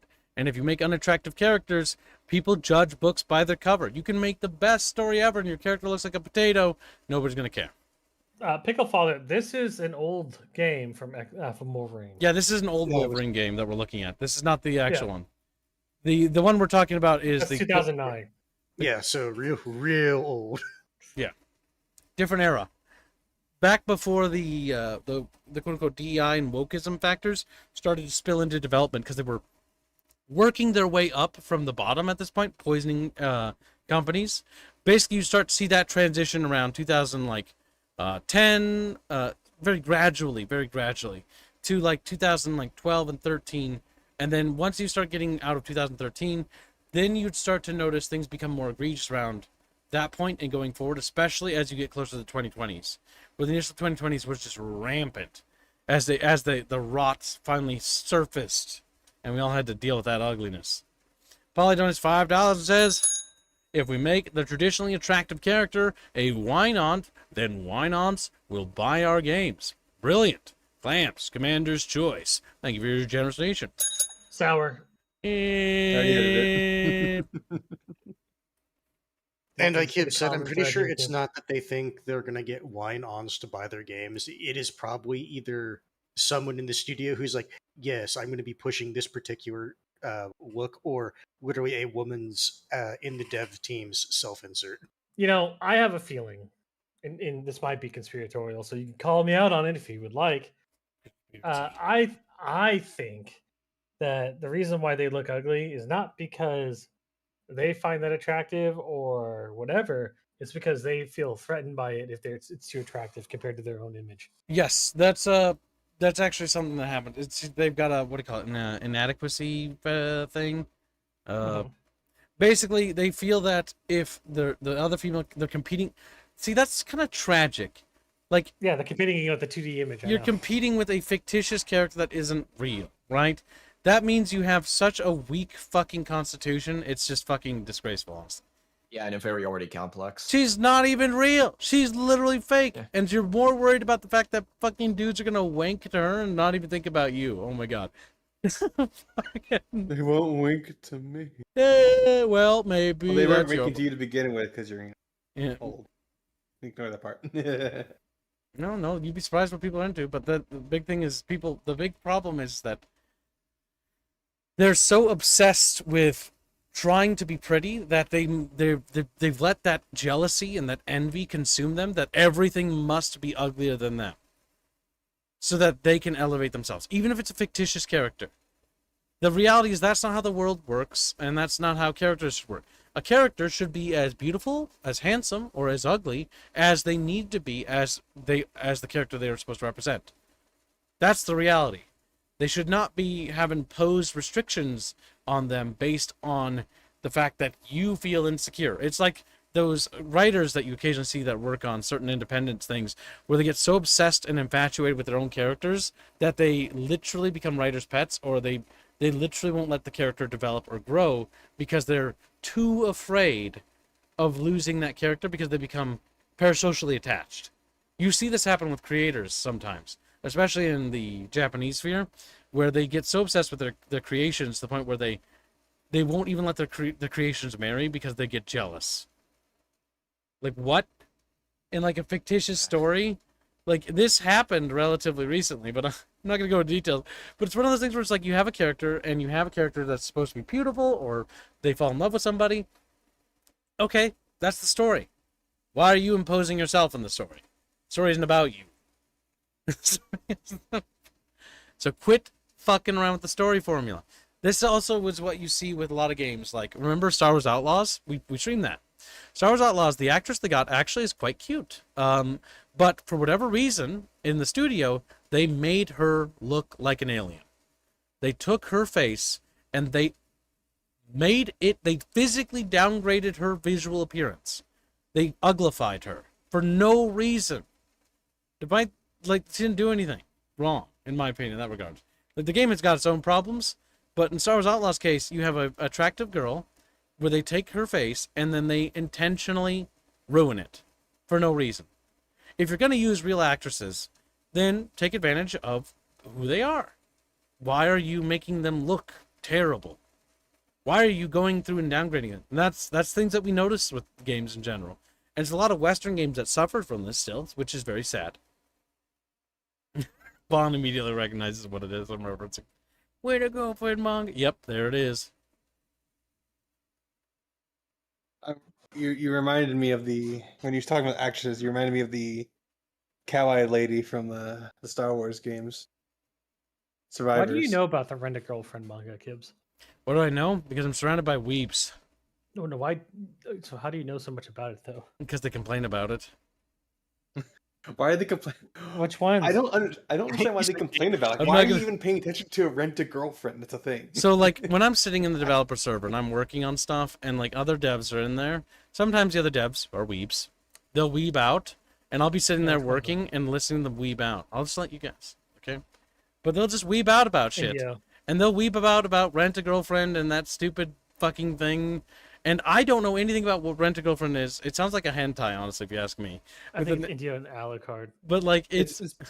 It's probably down. It's probably down. I'm calling Big Doubt on this because he knows fucking Wolverine. Yeah. I think it's Alucard in India. They were talking about it. I do know about Wolverine. No, I know about that. Ex-girlfriend. Yeah. That's why I know about that. You know, that's funny about Rent-A-Girlfriend. Like, people were whining about it so much that I went to check. I think that was also a part of the conversation. No. And I went to check on what the issue was. And the issue was that the female character in Rent-A-Girlfriend is a realistic, like, female character. She is manipulative and, well, not a good woman, but, like, you get what I mean? Well, so the thing is, Bino, we know that the creator let his feelings bleed in because that's the reason why he stated. He let that emotion bleed in, so everything else is irrelevant. Because when you let your emotions control you when you're making a story, you're not really making a story anymore, are you? You're not making it for others' enjoyment and pleasure, like an entertainer, like you're supposed to as a writer. You are now making it for your own self-masturbatory practice. And at that point, like, you might as well go back to writing fan fiction, because that's basically what that's normally about. And even then, I think fan fiction people have higher sometimes standards than people that do that kind of shit. Because that's just, as a writer, like, you need to let your characters die, you need to let your characters grow old, you need to let your characters move on, you need to let the story flow naturally. And what the reality is, as a writer, when you start writing your characters, you have, like, an idea about things and how they're going to work out, but here's the reality. Your characters aren't really your characters once you start really writing them. They kind of are and they kind of aren't. They take on their own personalities and they'll do things. And you have to account for those things that they'll do. That's one thing you're going to know. Or one thing you'll know if you've written anything. Is that your characters write themselves. You've probably heard this, chat, many times. And that's usually a good sign because your character will have clear motives, ambitions, desires, wants, things that they seek in life, that they want, they aspire to, they have dreams, things they fear. And so the reality is once you have the scenario and the characters laid out and stuff like that, then you start putting it in motion. Once it goes into motion, it just kind of writes itself. And when you're at that stage, it's just normally smooth coasting. The big thing is to remember is not to forget any of the rules you've established and stay true to the actual beats of the story, and remember to make it fun. If it's not fun or it's boring, nobody fucking cares. Nobody fucking cares. That's the You real. write a plot with characters with set story arcs and already written out. Then you start writing the actual story, and the characters no longer follow those actual story arcs because they no longer make any sense. Well, that's bad planning in that case. Yeah.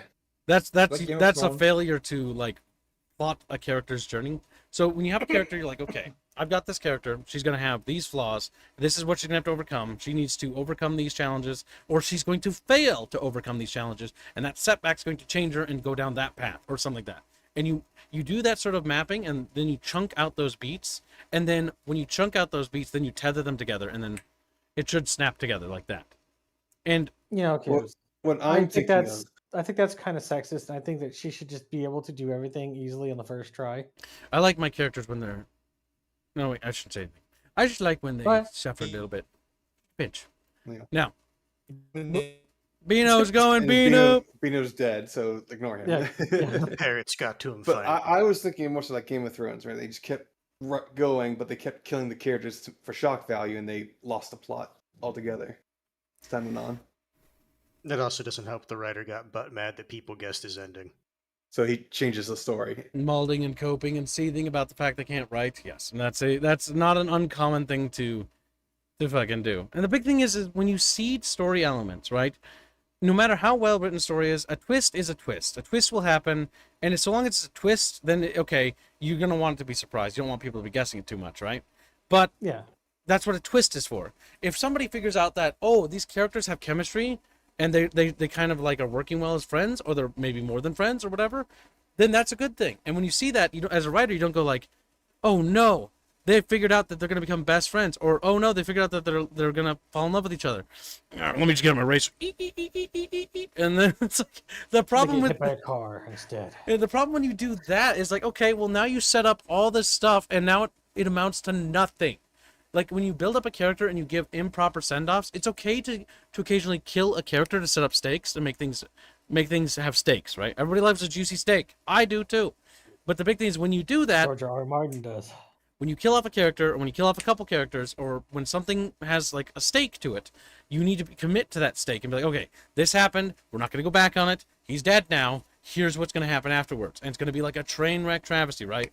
Like, even George Lucas isn't the best writer. Obviously, I think everybody agrees with that. But Revenge of the Sith main beats about, like, the great fall and the tragic fall of, you know, this character that you're supposed to be rooting for. And in the end, you know, his best friend and him have a falling out and they don't work out well together. There's a much better... Gibbs, What? I need to tell you something. What is it?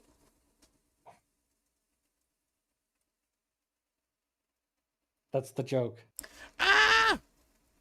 Grab them. I need to tell you something. I need to And tell then you never something. tells them. Never tells him. God fucking damn it. Isn't that literally what? Isn't that exactly what happened in the fucking last Star Wars movie? Yes. I need to tell you something. Over and over. I know, that's why I'm sitting here Never told me. fucking mad right now, because you reminded me of that. Fucking, it took me a second because my mind wasn't even thinking about it, and I need to tell you something, and then he paused, and all of a sudden, I don't know why, but I pictured a nose. And that formed into a face, and then a scene. Yes, and then it formed into a scene, and an expression, and it made me upset. Your mistake was watching those movies. I didn't want to. You think I watched them? I saw them. I saw just the fucking clips. In memes. I'm not That really- was my them in meme birthday form. present. That's You're what my welcome. mom took me to. I know what that is. You might not have seen it, Bino, but I've seen this movie before. I went to a surprise birthday thing, and as I was getting to like the theater thing, and I was like, wait a minute, hold up, why The are they taking me to pieces theater? started to fall into My family knows place. I like things, but they don't really know what I like actively. They know that I have interest in things, but they don't actually care. Oh no, where we're going. And then it's like we start walking towards the movie thing, and then the tickets, and then we start walking into the aisle. And as we get to the fucking aisle with the thing that says Star Wars, my mom takes a right and goes down there, and I'm like, it's over. It's over. She's like, No, no, She's like, over, my mom- she was like, hey, we're gonna go watch Star Wars. You like the good ones, right? It wasn't even that. It was a surprise. It was like No. I know. it was I like we imagine- went to a theater. It was Christmas. We were in Bemidji, I think, and it was like super like, or was it Christmas? I don't remember. I think it was cold, But either way, all I remember, maybe I was cold because I felt cold inside my soul. But either way, like it was a fun time. It was one of the best times I've had with my brothers when we went north and to our cabin, and we chilled and we had a good time and everything was great. And then we went to see the Star Wars movie, and like I remember we watched it, and I remember like, 'cause I love my stepdad, but like I'm like, he's like, what do you think of the movie? Did you like it? And I'm like, you know, it's not really how the like this works or like how that works. What do you mean that's not how that works? It's just space magic. What are you talking about? And I'm like, oh, stepdad. Like a true casual. He's not super into Star Wars. He was more into like Tom Clancy stuff and like spy stuff. But yeah, either way, oh my god. Oh, my little brothers didn't care. They were just there eating candy and shit. So I'm sitting there like fucking watching this movie, and I'm like, the only thing I think that I remember a joy in my moment was that I was with my family, and I enjoyed that. And I enjoyed that memory. But the movie itself, ugh, garbage. Absolute garbage. I spent more time looking at what my brothers were doing than watching the screen. They should have gotten you a Rose Tico toy too. Oh, good. It was the last Star Wars movie, not The Last Jedi. So that was those had already been thrown in the trash by then. There was Star Wars in December. Okay, so it was snowing. Okay, I just remember being cold. I just remember the theater. I remember hanging out the cabin, and I remember telling my brothers about the fact that I don't like bears. And people always like go like, "You don't like? Why do you like bears?" I'm like, "I fucking hate bears. They're scary. They're scary. Bears terrify me." All right, so let's see. Where were we? Yeah, Wolverine. Wolverine. Yeah, so that's the same because this game actually looked, well, I'm not sure if there was footage of this, but like they had this trailer of this like visceral combat where Wolverine was like fucking slicing dudes up with his fucking claws and like slamming them through fucking doors and shit. And it was gameplay footage of like pre-alpha, and it looked really interesting. It looked very violent and very gory. Which I'm not super into superheroes, but if they're actually not afraid to kill people, I get more interested. I just don't like the whole like, we have super duper powers, but like nobody was hurt. And it's like, what? What do you mean nobody was hurt? Well, technically speaking, whenever Wolverine gets involved, it's usually everyone gets hurt. Yeah, that's the thing. Because he's more interesting. He's the old man of the group. I'm just here to stop shit and kill shit. So the benefit of Wolverine is that he typically gets hit in combat because he can regenerate, so the writers are allowed to shoot him the shit out of him. Yeah. Shoot him, stab him, tear him up in half, melt him down to a fucking skeleton. They won't kill him, but they will have him around even if they do those things. They'll fuck him up. The only issue with Wolverine is that like after some point the magic wears out and you realize, wait a second. There's no stakes in everything. The issue is it's the same as... That's why usually the stakes aren't the heroes themselves. They're usually somebody who's vulnerable. Usually. Somebody they have to protect, who's they fail to protect, or they, you know... That's where the girl in the stakes freezer, Kibbs. Or the girl in the fridge. Oh my god. Yeah, I'm going to say, I'm pretty sure you're referring to the fridge incident. Was that Spider-Man? Might be Spider-Man, yeah. God damn. Woman in the fridge. It's really funny. Bucky's going to hell. Because not once, it happened twice. Listen. That's okay. Fridges have built-in, things to let you out now. No, she was... Never mind. Don't worry about it. Her body was stuffed with the fridge, Gibbs. She's just sleeping. Apparently it was Green Lantern. Oh, it was Green Lantern? It was Green Lantern that had his girlfriend stuffed in a fucking refrigerator. I'm not sure why. I know it happened though. For fresh, For fresh. They was like, what? That's fucked up. It's a little tonally fucked if you ask me, but yeah, whatever.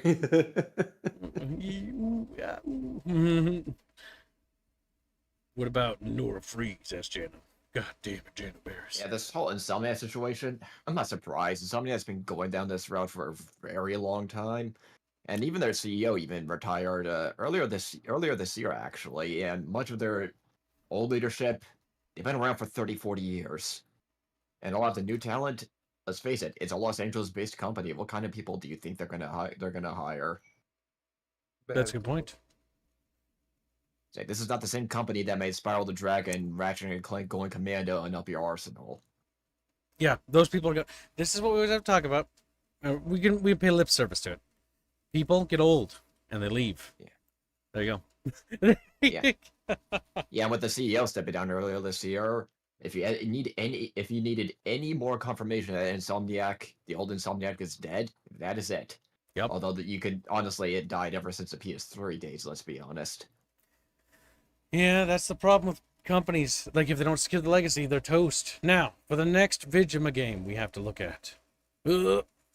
So, Night Dive Studios. I love this company. They do a good job. But they've decided, for whatever reason, to make Blood Refresh Supply.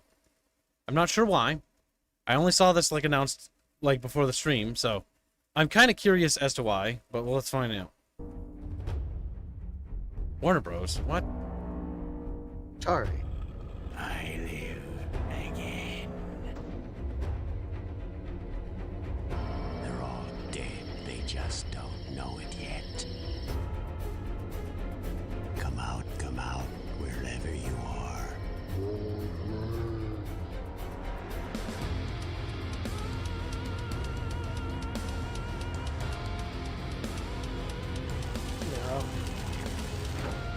Mods and overhauls.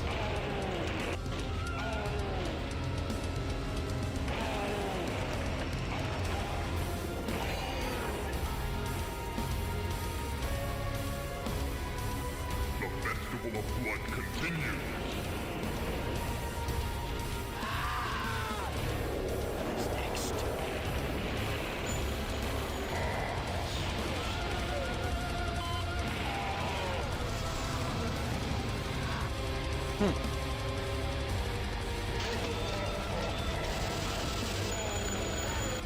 Bye-bye now.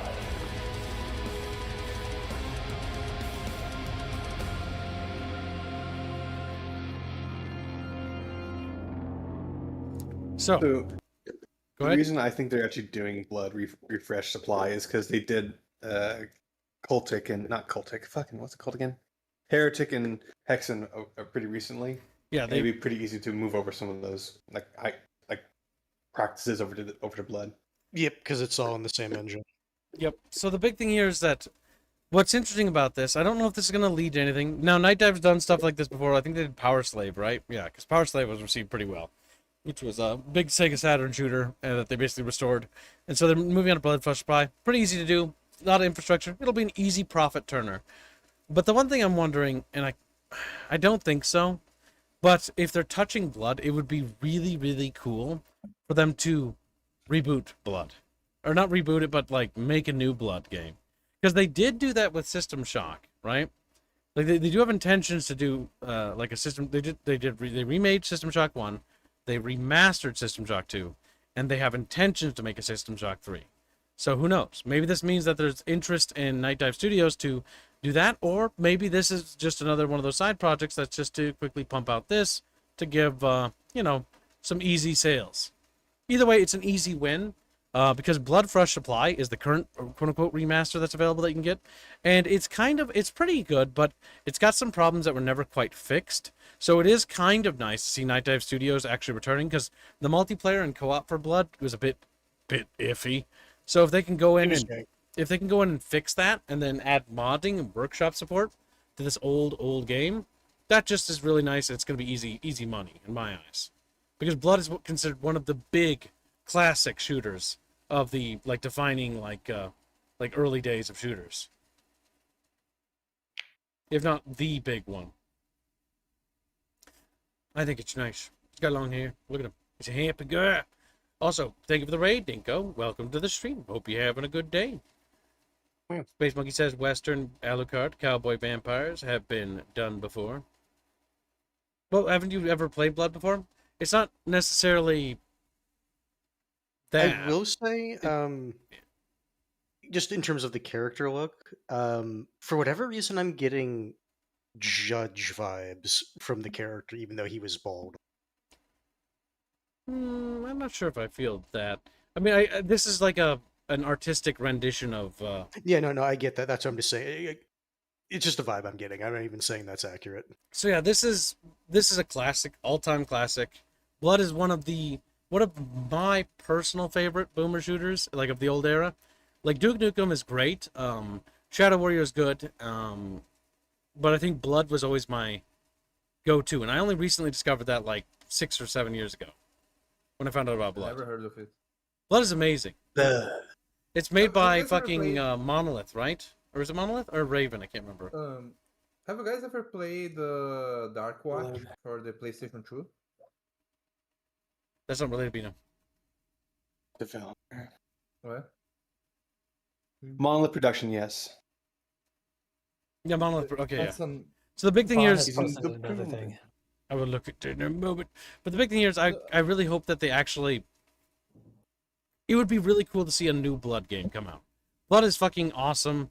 It's one of those games that really just hit all those notes right, and the gunplay felt good. It has one of the best shotguns I've ever played in like these older build engine style games. Like, it would just be nice if Night Dive Studios would reboot this franchise, because, man, Night Dive Studios has done a fantastic job with every game they've touched so far. They've done S-tier work. Like, System Shock 2 was good. System Shock Remaster was good. Like, genuinely, they've just been pumping out very good remasters, very good uplift work. Because Night Dive Studios usually does this thing, by the way. They did it with System Shock 1, they did it with System Shock 2, where they just update the games so they work, the old games. They don't really change anything. And then they touch them up so they work on modern systems. And then after they do that, if it does well, they will make a remake of that game. And they're not like super big into that, but they're like as in like a lot of experience. But what they've done is they put a lot of effort into it. And it stays pretty damn faithful in a lot of ways. Yeah. Unfortunately, I'm not one of the markets for these because I don't particularly like old school like Doom layouts. They're an acquired taste. They can be a Yeah, bit they are. annoying when you get to certain sections where it's like, where the fuck's the key? Yeah, no, it's like you're having fun, then all of a sudden it's like you realize I don't have the key, and then you look at the map and it's just this fucking Labyrinth. General positive no, it's not perception. labyrinthine. It's more of someone took like cocaine and then was told to do a like dungeon layout, and then it's like, okay, where the fuck is it? But yeah, why I like this stuff is usually because there's a lot of old games, not just like Blood, but there's a lot of old games that kind of get left behind, and they never get patched up to work for modern systems. And you can fix them yourself, but the problem is newer generations are going to forget they exist because they just disappear. And you always have to be like, oh, this game is like Blood, and they're like, what? Oh, what's the Blood? It's like, god damn it. And it's like, you just got to show them, but it's hard to show them, you know? And so it's nice for them to uplift it, and I hope they just make a brand new Blood that can appeal to newer people, like basically in terms of like the necessary like limb destruction, like stuff like that, like just because it's been a while since we've got a classic like violent shooter besides Doom. Dark Ages was fun, I really enjoyed it, but I wish there was a more like shooters coming out. Just kind of feels like the shooter genre needs more love. It's getting love and it's making progress, and oh my god, we have to look at this. I'm sorry, chat. Oh, what the fuck? So this is gonna be. Oh my god, look at that fucking. Brace yourself. Wait, hold up. What's up? Is this a remake? This is a remaster by Asper. Asper is the company that fucked up the Star Wars Battlefront Collection remaster and fucked up the remake for Knights of the Republic 2 so bad that it's stuck in development hell. So Asper's. For a little bit of history before we start this video, Asper is a company that specialized in porting old games to consoles and stuff like that and uplifting them and just making them run. Their most notable work was Republic Commandos and the Star Wars collection for like the Switch, and then they also did things like, for out of the blue, they made Stubbs the Zombie work again, and it didn't work. They made it run, and it runs on Steam, and you can like play it now, and it's actually pretty functional. And they started generating a pretty good reputation with actually restoring games, and they had a lot of connections to big companies like that had licenses like Disney Star Wars old games and stuff like that, because they've done a decent job, right? Good. Their reputation, ever since the Star Wars Battlefront debacle, has been in the gutter. The Night Shield Republic thing. They got acquired by Embracer. Yep, they got acquired by Embracer, and it's clearly showed that it's done them no good. And they're basically Night Dive Studios, but incompetent and bad. Quite literally. They're the bad Night Dive Studios. It's a shame because they could have been something, but oh god, 32 seconds of pain. Here we go. You Max might have copper wiring to reroute your fear of pain, but I've got nerves of steel. Oh my god, what the fuck? We've had to endure much, you and I. That's the remastered graphics, by the way. There will be order again. This looks like it's for the Xbox original. And we Actually, it looks worse. What the fuck? Yeah, it does, doesn't it? I was actually going to say. I thought it was the original for a sec. Go back to the. Go back to. I will. So the issue when you're updating graphics that are this old, it's going to show the graphics, I think. Yeah. Right here. It actually looks worse. yes, Oh my god. the issue is at a certain point. Yeah, that looks better. The visual art style was intended for that low poly stuff, and when you try to up-res it and have it be similar, it ends up looking like that, where it's this abomination. It just lost all charisma too, and the Play-Doh fucking face and the plastic like glisten. Those like eyes. look at this Ken doll here. What the fuck is happening? Like this? Okay, it's an old game, right? It's an old game. It's It looks like a swarthy old man. Incorrect, but sure. I see where you're coming from. Now he looks fucking even older though. He looks much more looks like a young. vampire.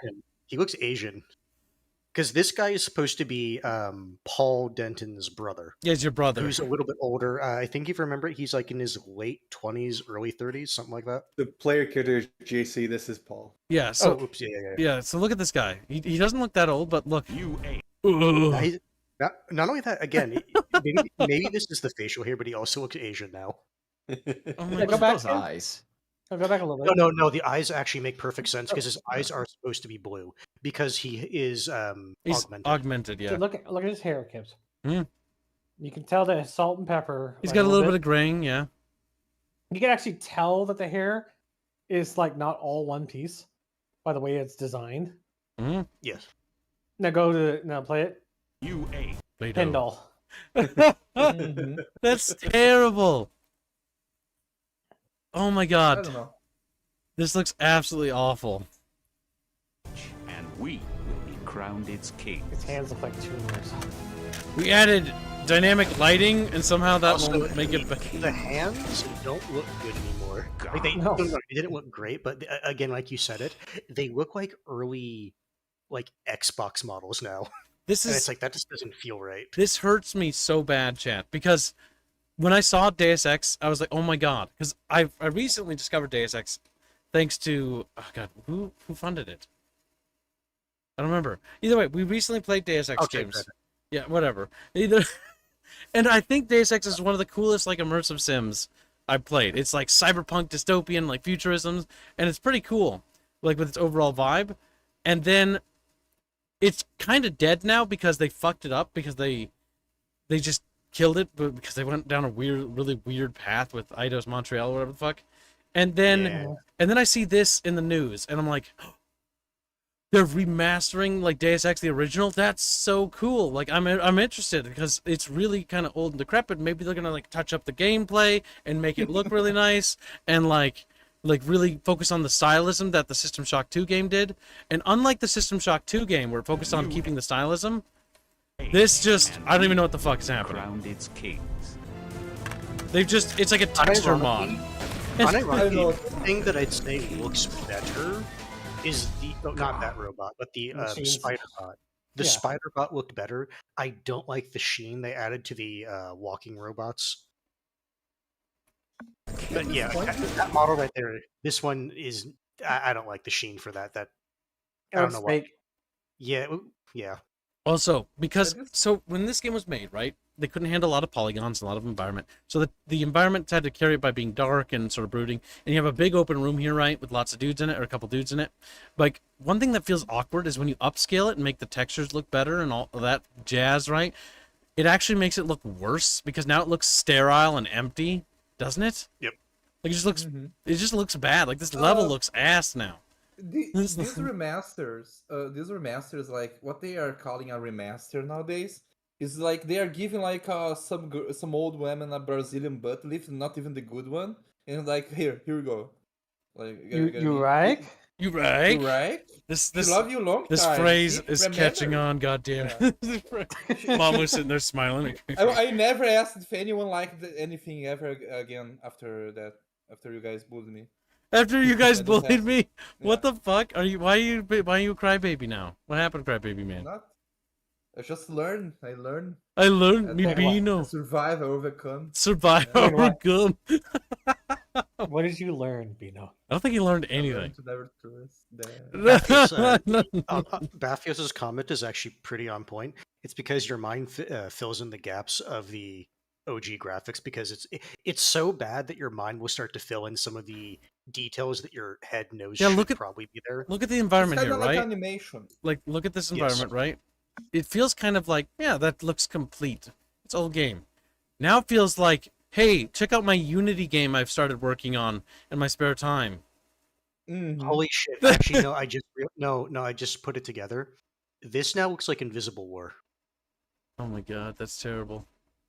Look it up. Now, here's the thing. I don't mind the graphic or the visual It stuff looks for like Invisible War, but it's not Deus Ex. So, firstly, it's not stylized because Deus Ex 1 was stylized, and the piss yellow filter Deus Ex, while they do have that problem, they were stylized and they look artistically good.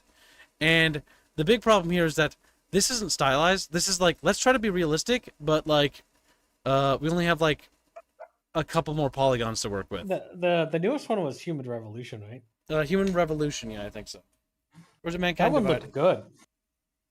The Deus Ex Why did games they look just good? Why did they just make it look like that? No, the last one was Mankind Divided. Or Mankind Is it Divided, yeah. Okay. The one before is Human Revolution. Human Revolution was yellow. Because I Very. yellow. Yeah, Mankind Divided was like the best animation. They should have just made that shit look like this. Or made this look like the Mankind Divided. It's They're not going to. They're not remaking the game. They're just upscaling all the assets. Well, it's not. That's the issue, though. That's the issue. Yeah, that's the problem. They're upscaling it without understanding why they look the way they looked before. Like the big problem here is very intentional. like this guy here. He is not photorealistic. He is actually a caricature. He is a cartoon. He's a cartoon character. And so it's like, okay, if you're gonna upscale this, you need, because the new Deus Ex games are cartoonish in their style. Like they definitely are. This isn't cartoonish. This is, I look like a plastic piece of rubber. Like, you know that movie with Santa Claus where he turns into like a rubber person and like he's fake and he's like plasticky? Like that's what this guy looks like to me. He's plastic Santa. He looks Trying like to he do the plastic belongs. Nintendo look without the Nintendo ability. He almost looks like he belongs in fucking BioShock. Thank you. Oof. It just doesn't, like, none of this looks good. Like that just looks, that just Also, looks, all the fabric has this weird lighting sheen to Look it. at that. Hold on. Go back to the other one. this guy. That man's packing. Fucking A. Man's got cake. Look at his cheeks. Just right now. There you go, chat. You want to buy the game for the cheeks? You want cheek play, right? Cheek play. Oh my god, the I have backdrop. to head out, so I'll see you all later. Take care. Yep. The backdrop Take care. somehow looks worse when it's higher res. It looks like they literally just took a photo. I think I that's wonder- actually what that is. No. I ironically wonder if the new backdrop will have the Twin Towers in it. Yeah, because it's supposed to. Because the Twin Towers Yes, it were is. around. Because I when don't this think was they're made, there. the Twin Towers would have been in there. Do you see them? Isn't it this angle where the Twin Towers are? Yeah. The issue is I don't remember where the Twin Towers would have been relative to the Statue of Liberty. Yeah, because the Twin Towers were in Deus Ex. I like how that's like a thing now that we fixate on. Like, oh yeah, that game's got the Twin Towers in it. Somehow that makes the game better. Somehow that makes the game.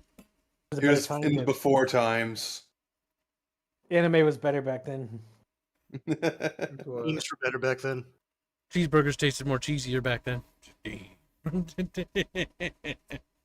My favorite cat girl still existed. True. He's right, you know. He's right. Now, next up, we have a report marathon to be absent from Sony's new state of play. Oh Now you have no. Tylenol cat girls. That's a shame. Now They're better because they're retarded now. they're better because they're retarded. Grr. All right, let's see. So report Marathon to be absent from Sony's new State of Play. No updates before November. Now, there's either one of two things here. They're either going to quickly pump this out and then sweep it under the rug and then just never look back, and it's going to come out as a wet fart, or they're going to actually take the criticism to heart, which I don't believe. They will not do that. Everything right now. so far, this is going to be a pump and dump, and then hopefully forget it quick. This is If I've learned anything from their history with fucking Bungie, with Destiny 2, they will just pump it out and just ignore any criticism that comes their way. like, what's that? Valid criticisms for our fuck ups? What's that? Quibs clicked a different monitor. I gotta move the window real quick because I'm a Kib. You know, Kib's doing what Kib does. There we go. Fixed it. There. Perfect. All right. Now we got more things. Well, fine. I'll talk about this for 5 fucking seconds. I feel like I don't want to. So yeah, Marathon, it looks like it's going to be a disaster, to be honest. The fact that they're being hush-hush about it is because I think they realized reception was bad. I have no idea what they're thinking in terms of how they're going to pull this one back. Honestly, it's like the only thing I can think of is just fucking slowly kill the project. Kill the project. Well, yeah, there's no way. And then do so something much of else. their fucking art assets are stolen anyway. Like, it's stolen. It's not like you invested that much money in this fucking game anyways. So you might as well just cancel it. It also has nothing to do with Marathon either. I mean, it really doesn't. It's just a battle royale. It's a looter shooter battle royale. Super artistic, like artsy fartsy like. That's stole art from a lot of things. That really has no actual uniqueness, nor does it actually capture Marathon. Which, if you don't know anything about Marathon, Marathon is literally what basically Halo is derivative of. Halo and Myth were very much Halo and Myth. No, not Halo and Myth. Marathon and Myth play a big role in bouncing and feeding into each other's inspirations. Marathon and Myth also feed directly into what Halo is, because there's a lot of that DNA that goes forward. A lot of assets were going. It was going to be a Marathon game, and then it turned into Halo. I don't think there's fixing the art style space monkey. I think this is just a loss. Like, okay, you fix the art style. It's still not even. It's not a Marathon game. Fundamentally, like the design of it is just no good. Also, when you say they patched the older games recently, are you sure that was Bungie? Because actually, from what I know about the Marathon stuff on Steam, it's just not Bungie. It's actually fans actually updating it, not actually officially Bungie. The Marathon games on Steam are more or less unofficial open source versions that were uploaded by dedicated fans who are being patched and supported by fans. I don't think there's any correlation between those games, those modding communities, and those fans than this thing. And I say this thing because this thing is, as far as I'm concerned, I don't think it's salvageable. I think it's just a loss. I might be wrong here, but it looks like ass. The controversy alone, where they're stealing assets, is enough to have killed the game. I'll be honest.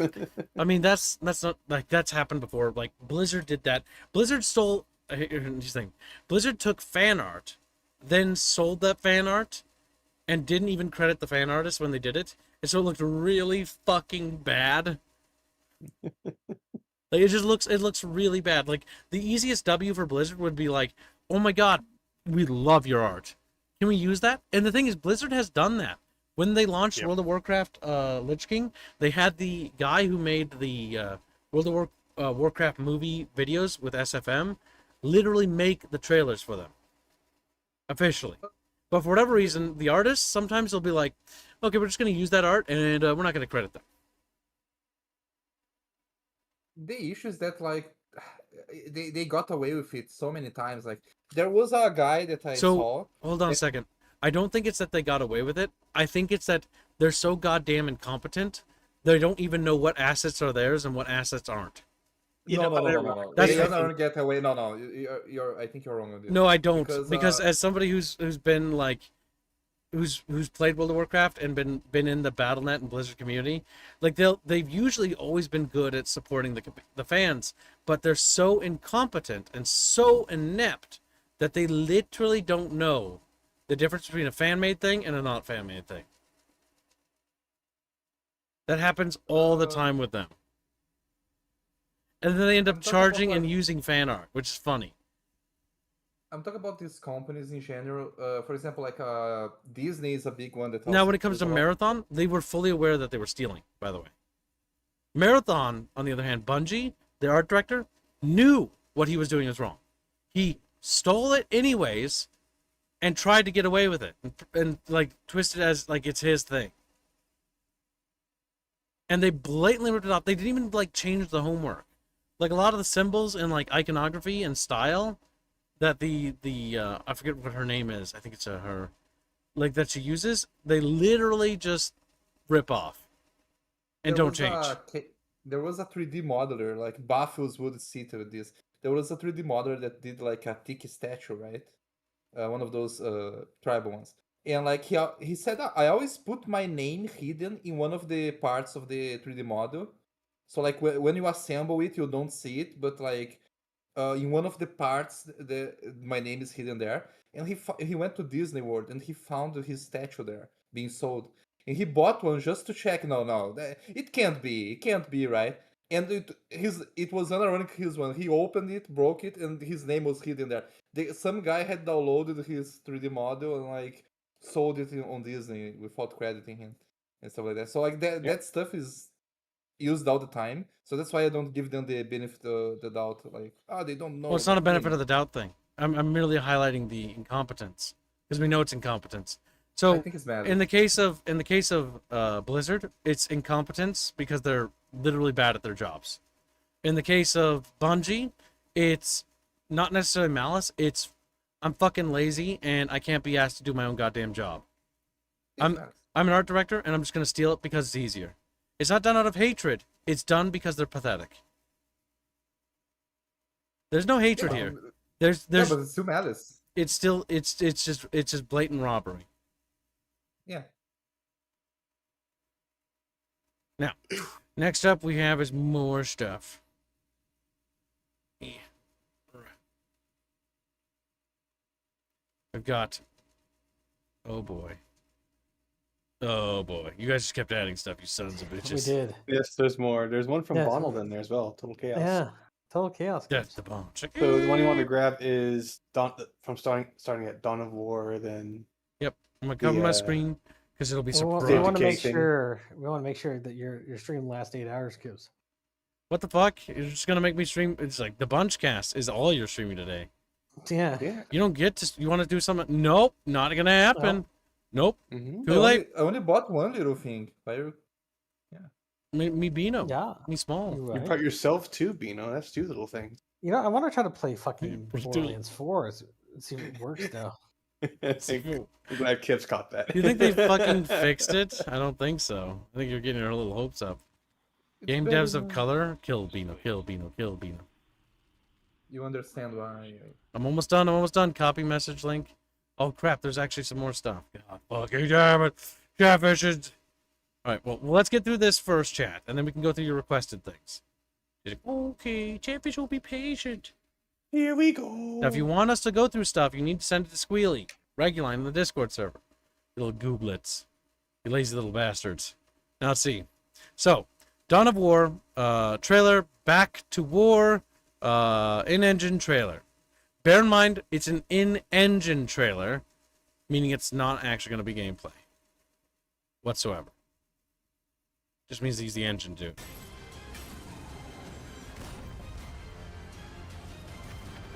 We're going back to Cronus, whose banner will rise. Ooh, history mirror. Why does Cronus look yellow? Cronus had a jungle on it. This is just that fucking one threat called Operation Cold Shoulder or something. Now, do you know what would be really cool if they did this? They're not going to, because it would be a lot of work. If you can import an old save and it would just remember which fucking settlements you built up.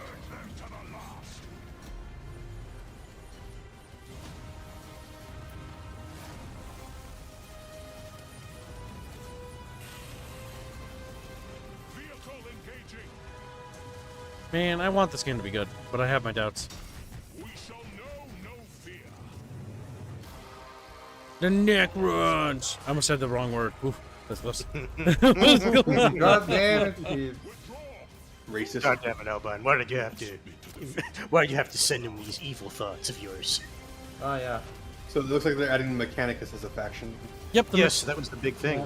That was the reason I was initially interested in this. They were adding Mechanicus and Necrons like from the start. Yeah, the I like how they don't actually attack the models, but there's the ground that the models stand on. Yeah, I did see that. Fucking.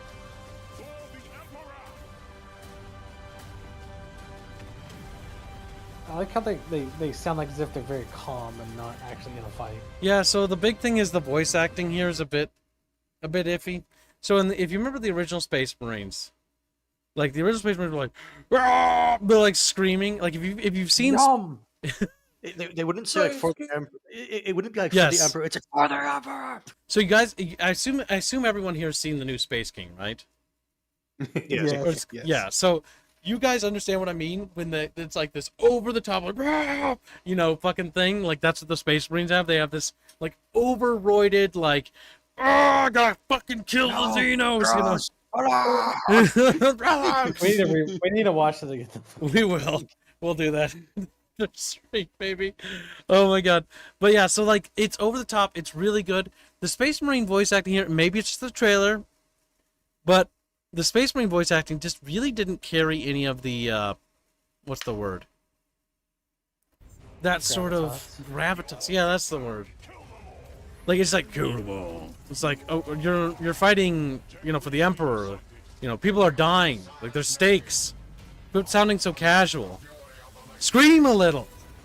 That's something that they weren't afraid to do in the original Dawn of War, because they were like, Space Marines, attack! You know, they just fucking scream all the time. They go, "Ah!" Or that fucking intro with Dawn of War 1, where like, "Ah!" Fucking vehicle engaging positions and attack them upper hill. The game might be fun. I'm not entirely sure though. Like I've got my skepticism because I'm worried that it's going to be just Dawn of War 3 again. Now it does look like they do have big armies because they show off these bigger armies. Maybe they've increased the amount you can have on the field. You know, so you can actually have actual big battles. Because that was one of the things that I didn't like about Dawn of War 2. I see they attacked only the ground and not the people. It was great. Yeah.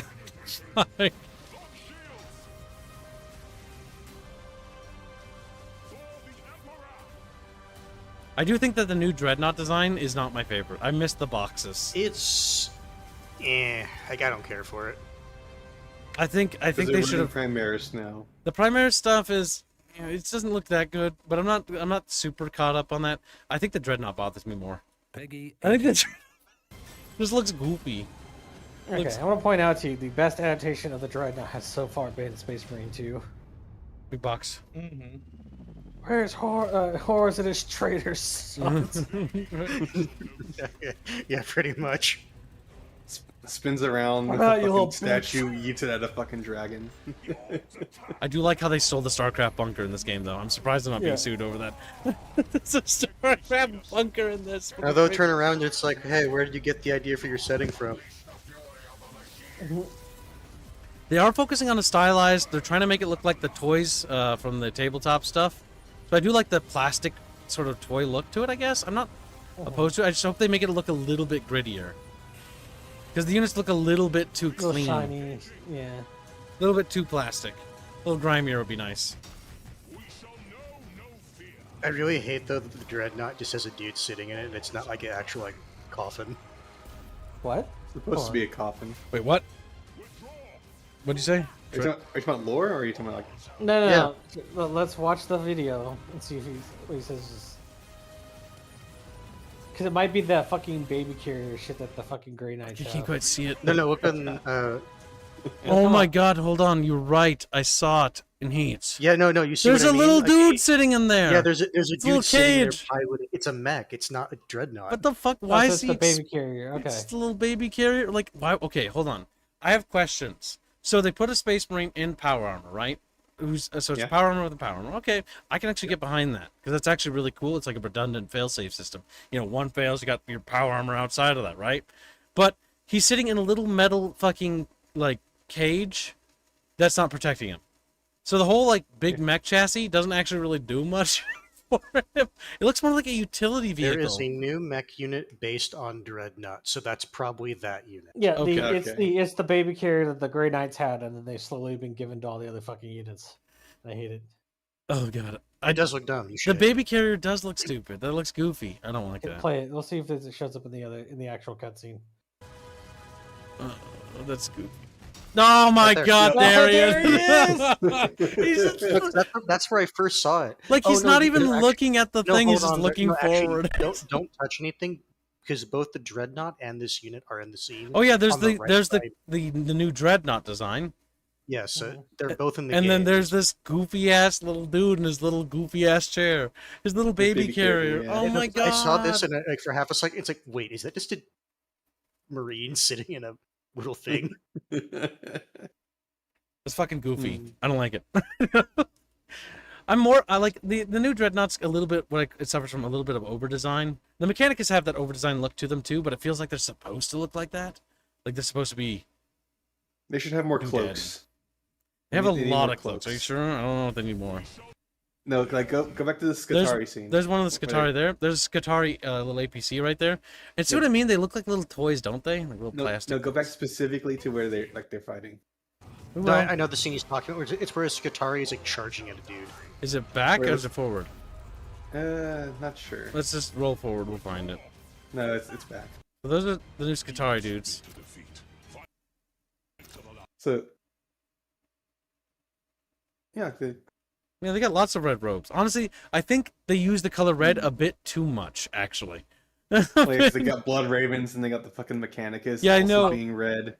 What's funny is This is red. This is probably one of the most boring Mechanicus armies because Skitarii is meant to be this massive catch-all term, and a lot of them are just like scribes. Go gadget. Go gadget. Extender legs. Okay, so the Mechanicus army gets a Titan. Or not Titan, what do they call them? That's the smaller one, isn't it? That's a knight. Knight, A yeah. knight, yeah. A Knit, if you will. A Knit, yeah. Their APCs look absolutely Austro-Hungarian. I'm all for that. You love them. They look terrible. Like, that's why I love so dumb looking. Oh my god. What the fuck is that little side gun there? They were infiltrators. Okay, that makes sense.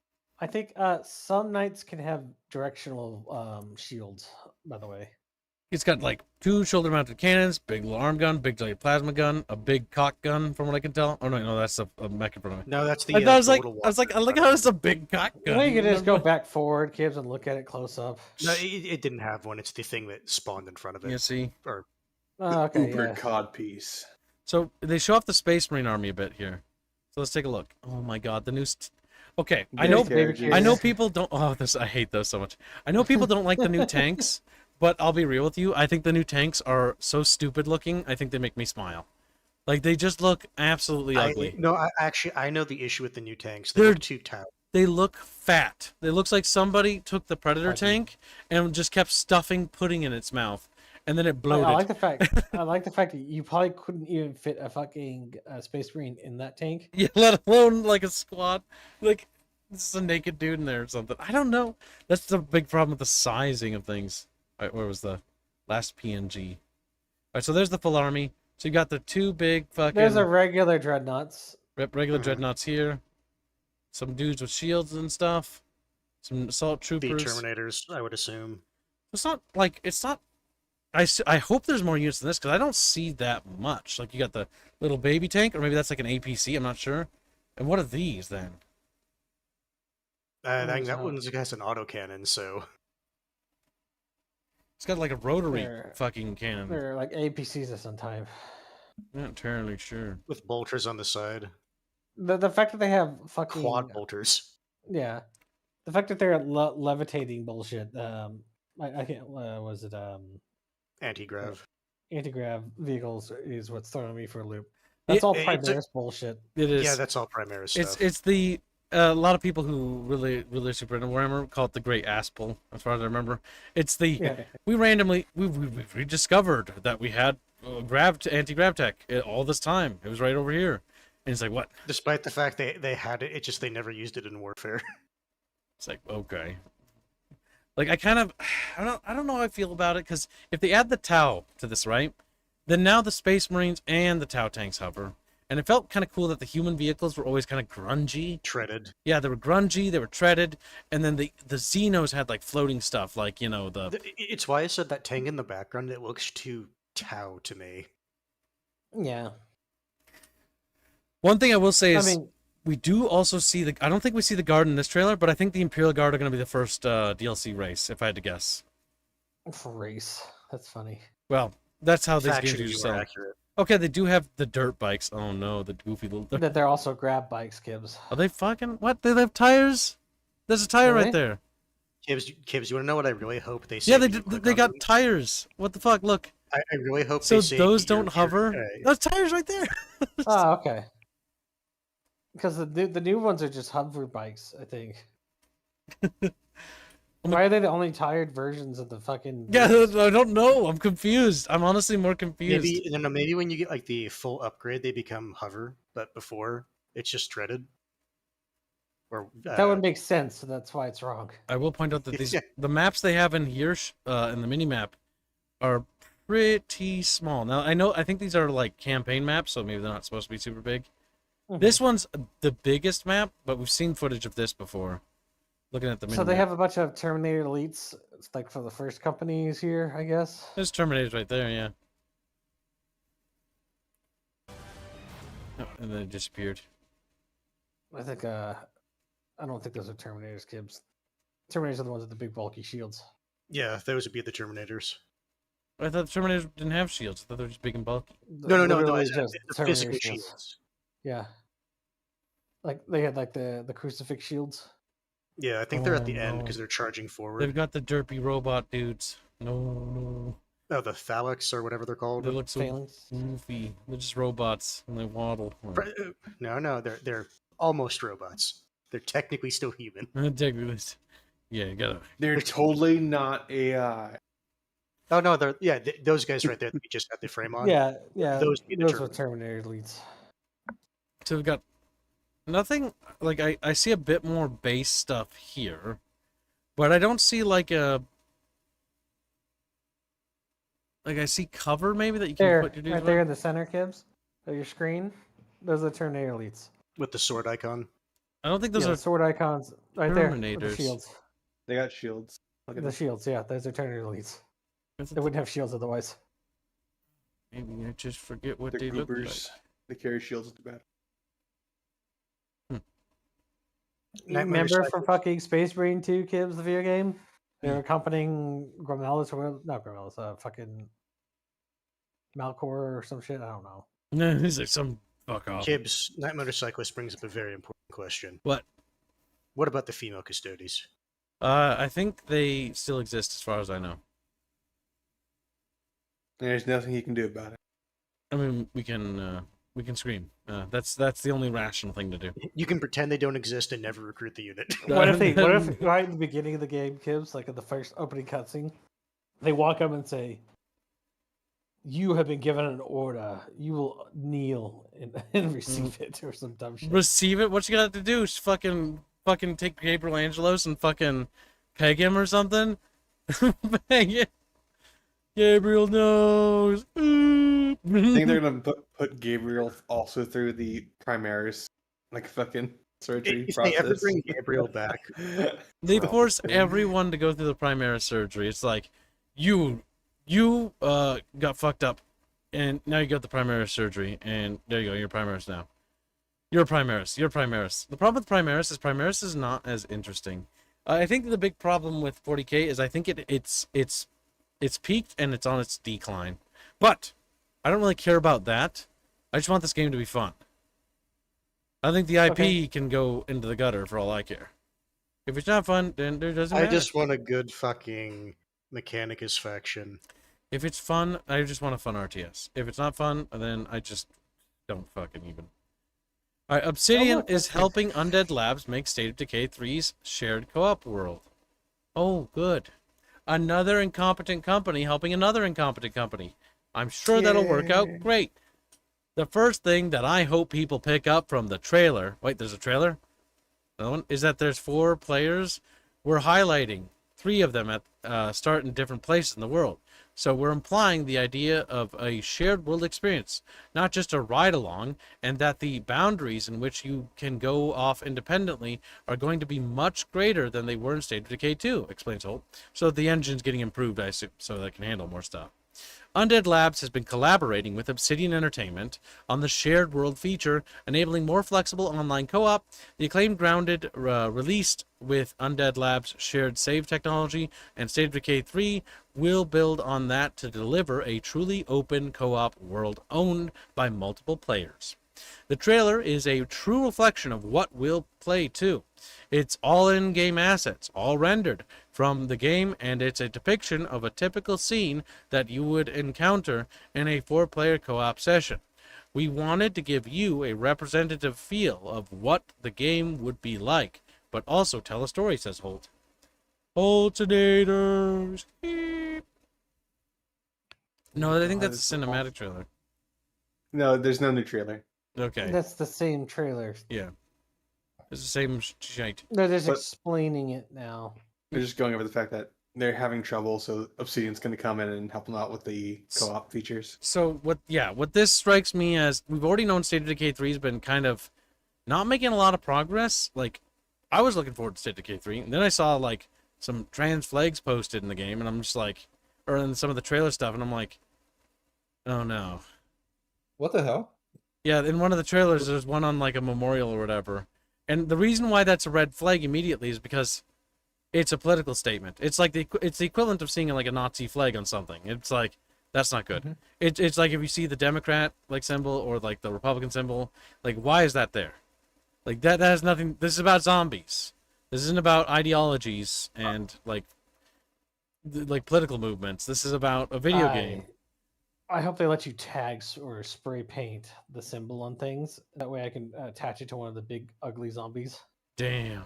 I mean, appropriate, but still. Representative. I see Bucky's all about inclusivity.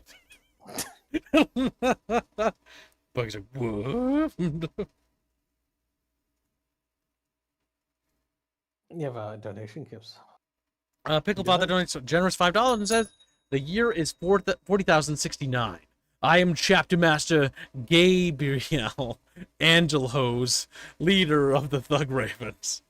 Oh my god, I see black He does now. the thug shaker for you. Do the thug shaker, Gabriel. Do the thug shaker. Do the thug shaker. Oh my god, is that blackface? What? No, I'm an Eldritch Horror. I'm an Eldritch from another dimension. Smiling friends. Is that blackface? No, this is actually my face. You're wearing blackface. Fucking ripping him to shreds. Yeah, he starts devouring the guy. No. You see, that's why I don't wear costumes on Halloween. So I don't wear costumes at all.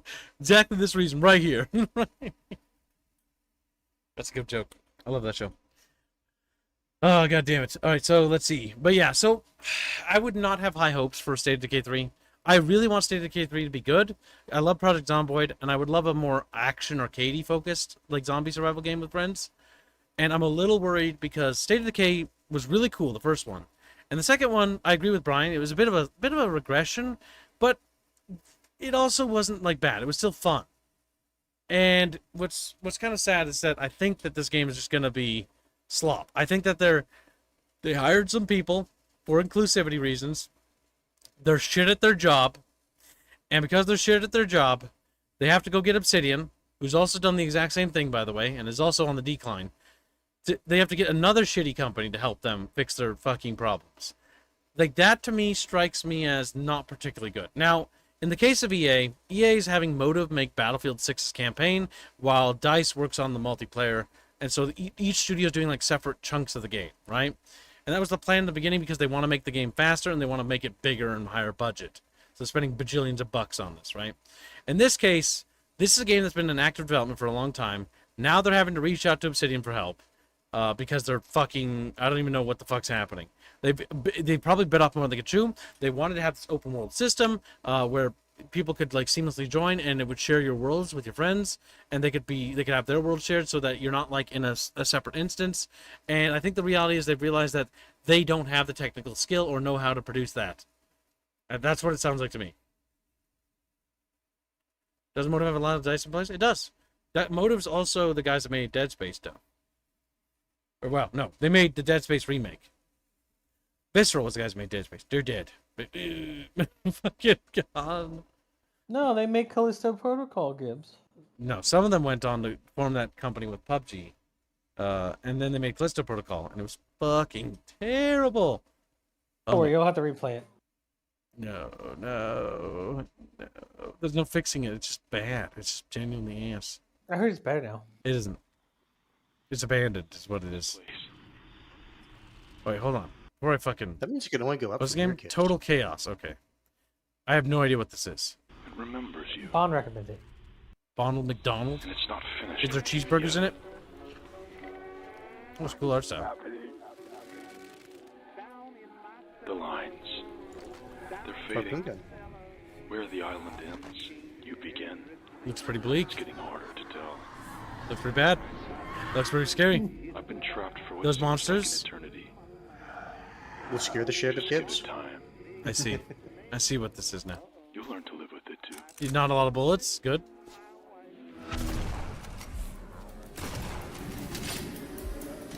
I mean, the gunplay looks better than that other game we played. Cronus, whatever it was called. How soon? Luger spotted.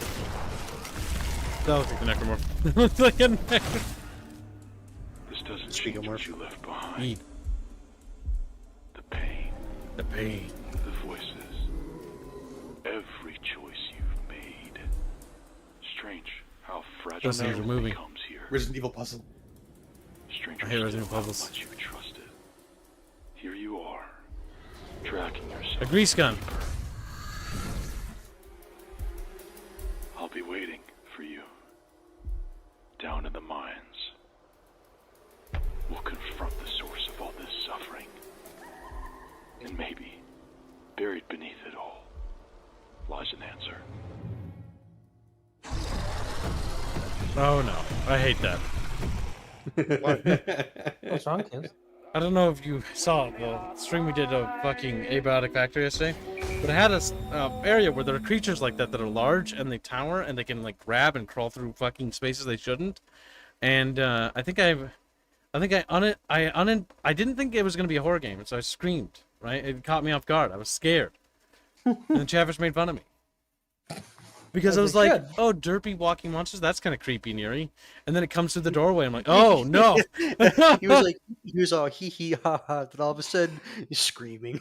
Abiotic Factor is actually scary, at least in my opinion. It has a derpy art style, but don't let that deceive you. Don't. This is being developed by Trigger Happy Interactive. It's got Steam VR at boasts as well. Additional mode included, so you can do it with VR if you want. Yeah, that looks interesting. It's also got a demo available already. Chat, you know what you must do. What must they do? Fund Looks like we're gonna fund it. It comes out the fourth quarter of 2025, so in a couple months' Potentially. time. It could also get pushed back. Kibs. It tends to be the case. You know it's in the fourth quarter? Which months? December. Yeah, go ahead. Well, how many other ones? November. Uh-huh. 12 divided by 4.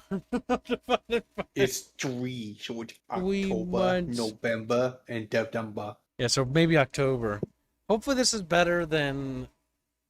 Oh my god, Silent Hill F made me Cronus. scream pretty bad.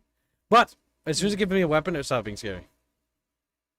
That was a mistake. I have it. Well, it looks like they don't give you that many bullets, Kibs. But Gibbs, if giving you guns in those games makes it not scary, why have you not completed the Resident Evil 2 remake? It's scary. See, there's a difference. Okay, so the problem with Silent Hill F is that Silent Hill F is scary, but then it becomes clunky and annoying with its combat controls. Resident Evil 2 is scary because it's very well made and the controls are very nice and good, and it doesn't matter. And it doesn't matter. The lickers remember- are gonna scare you shitless, regardless of the fact that you have a shotgun. I still remember the first time you saw a liquor and your reaction to it in that game. I fucking quit, is what I quit. Oh my god. Damn. That game was scary. That game was scary. Is Kip streaming Ninja? We did do it a little bit. It was pretty scary. It wasn't as scary as I thought it would be, but maybe that's because I think when the game just becomes, okay, we just run. See, what made Silent Hill F start really good was that it was scary. The monsters were always coming after me, and all I could do was dodge them. And then it became Dark Souls. And then it turned into Dark Souls combat, and I was like, oh, perfect. Now it's not even scary. Now it's just annoying. No, it's just annoying. Ah! Gibbs won't survive Resident Evil 1. No, I won't. I won't survive Resident Evil 2. I won't survive any of those. The tank controls will be the death of Kip. Tank controls will kill Kip. But I think 4 is a very fun one. Not a horror like game, the though. original. No, but It's like an action game. yeah, that's why I like it. I Now, don't like the horror. last thing we have on the menu is Bino's thing. Oh, where is it? Yeah. It's in the Is last that? link that was posted in the VC chat.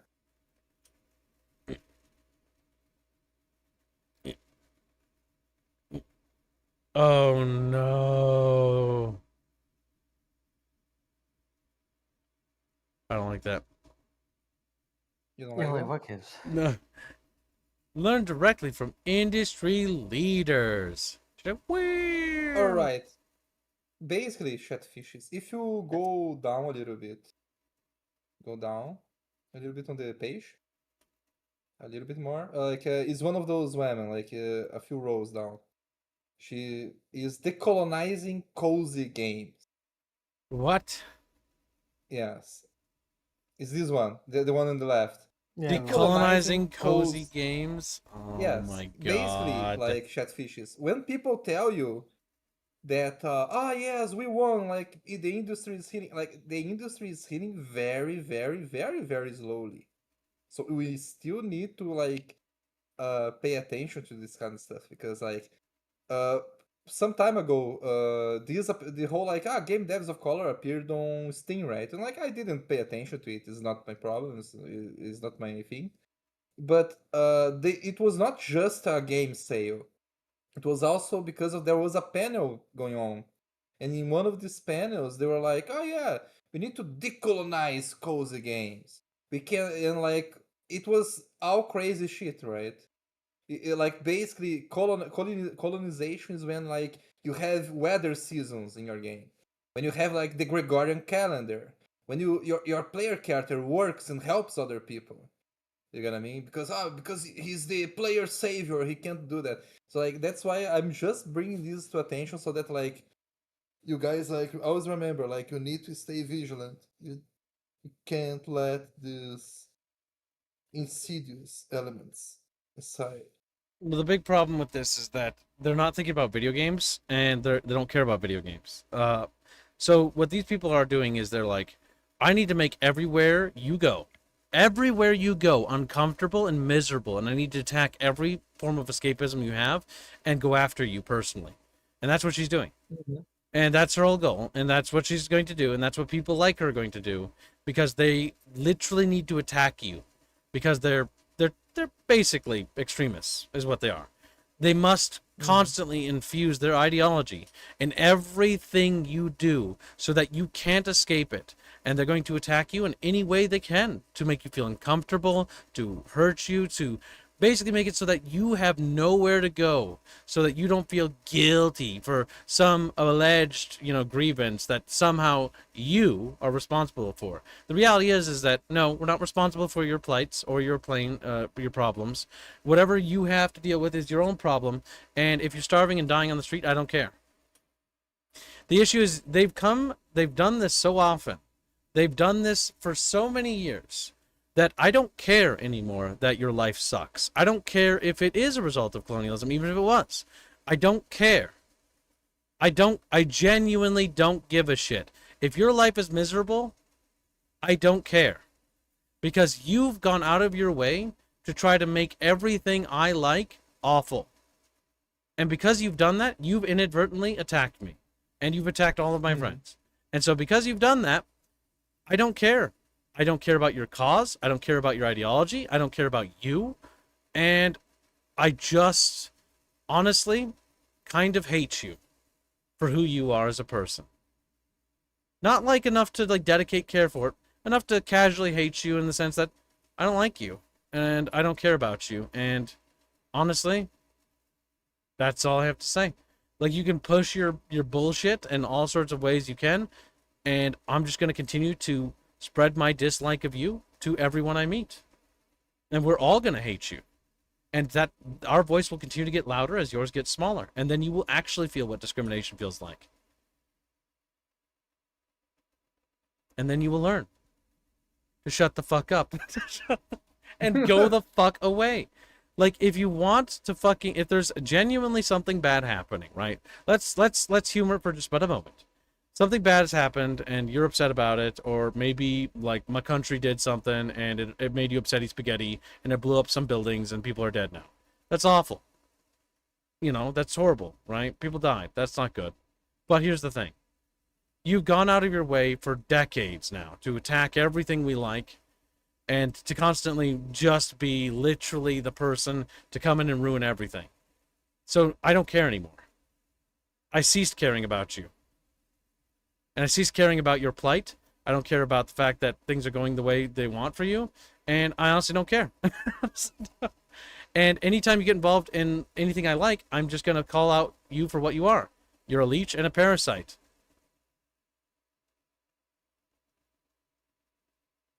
Go away. That's it.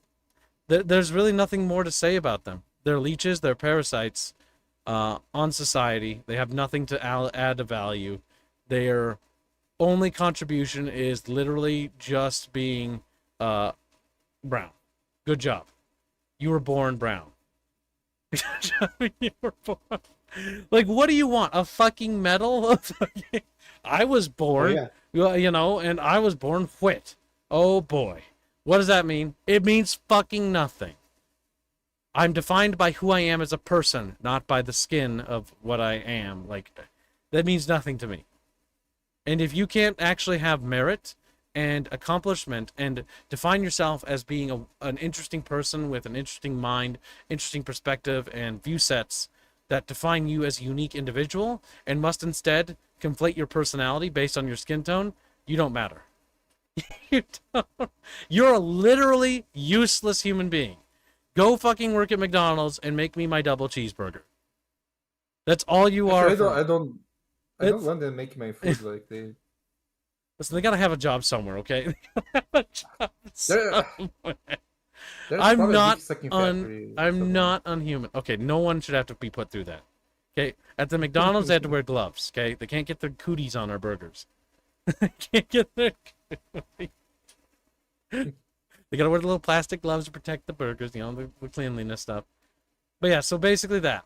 Like, this whole, like, diversity thing, no, I don't mean white women. I'm not even talking about white women. I'm talking about this diversity crap. I don't care. If you make a good game and you're brown and you're black or you're Asian, awesome. Good job. Fantastic. We need more people like you. But we don't need people like you based on your skin color. We need you for who you are. We need you because you're talented, because you are good at what you do, because you have skill. We don't need you Kibbs. because of your race. It's clearly the melanin in their skin that did it. I don't care about their melanin. Like, Samurai Jack was voice acted by a black dude, and he was like one of my all-time heroes as a kid. I don't care. I didn't care that he was black, that he was voice acting an Asian dude. I just didn't care. I still don't care. I don't fucking care. He did a good job. I think his portrayal of Samurai Jack is awesome. In the same way that, you know, like, even though I don't like the new God of War, I think they suck ass.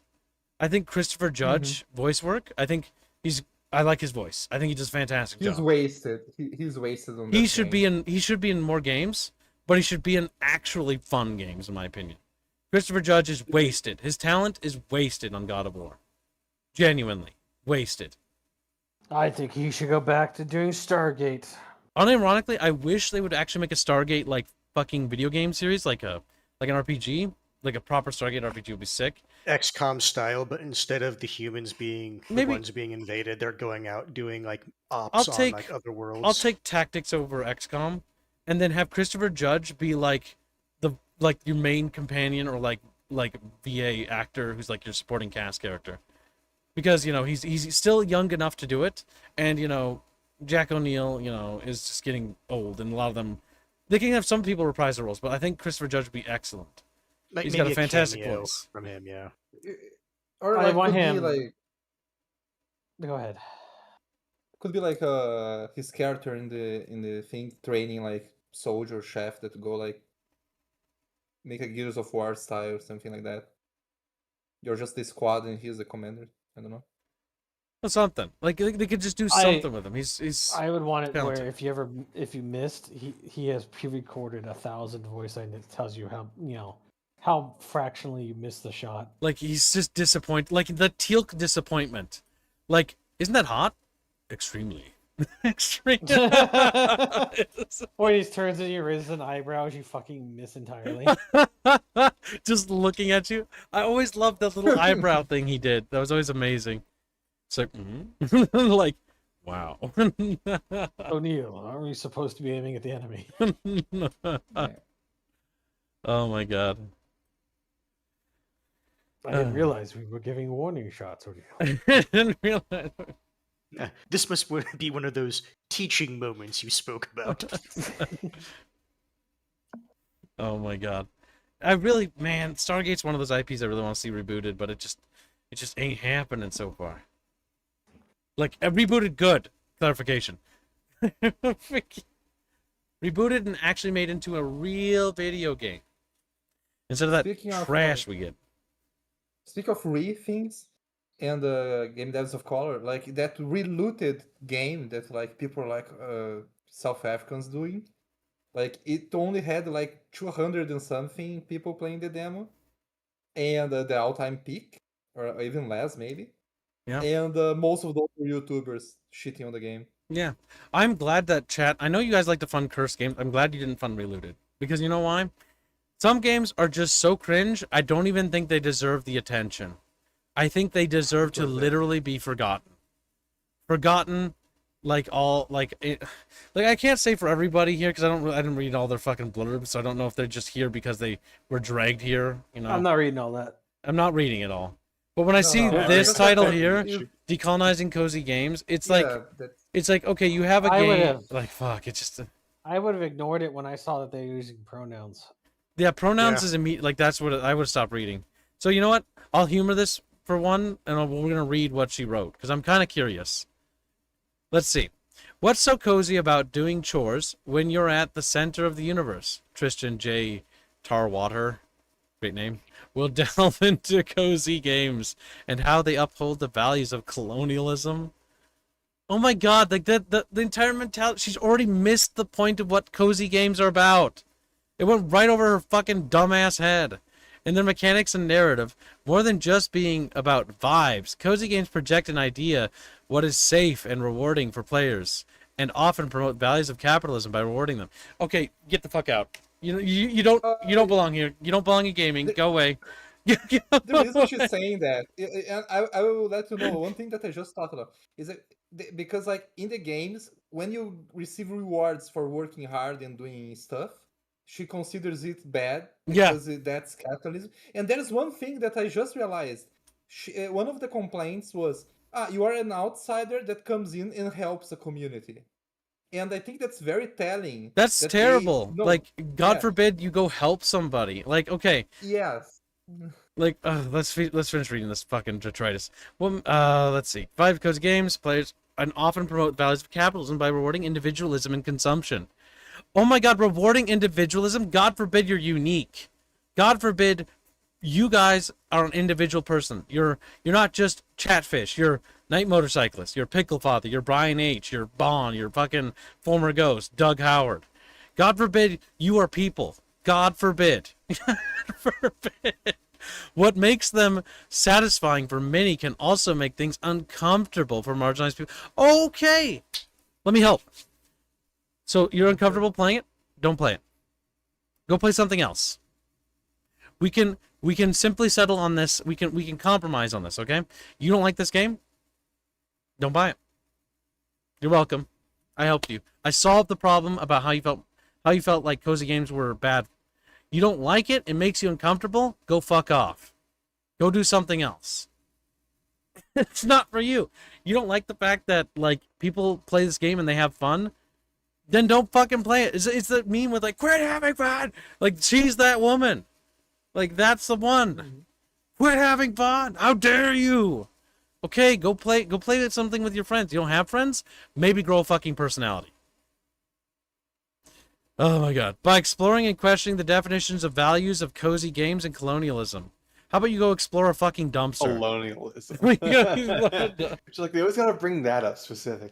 Like, you don't even know, like, okay, do you even understand what colonialism is? I guarantee you most people say this word and throw it around like they think they know what colonialism means.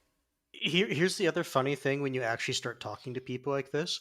They actually don't have a problem with it. They have a problem that a group that they cared about kind of lost that game. That's what they actually care about. Yeah, so the reality as is... as soon as you talk about doing it the other way around, all of a sudden it's fine. Yeah, so the big thing about colonialism is inherently natural and is inherently like what happens when a dominant culture is better than another culture. What happens when you have a culture that sacrifices and mutilates children horrifically, and then you have a culture that doesn't. The other culture that's superior will dominate the inferior culture. It's not about race, it's about culture. And what happened when that occurred? The child sacrifices stopped.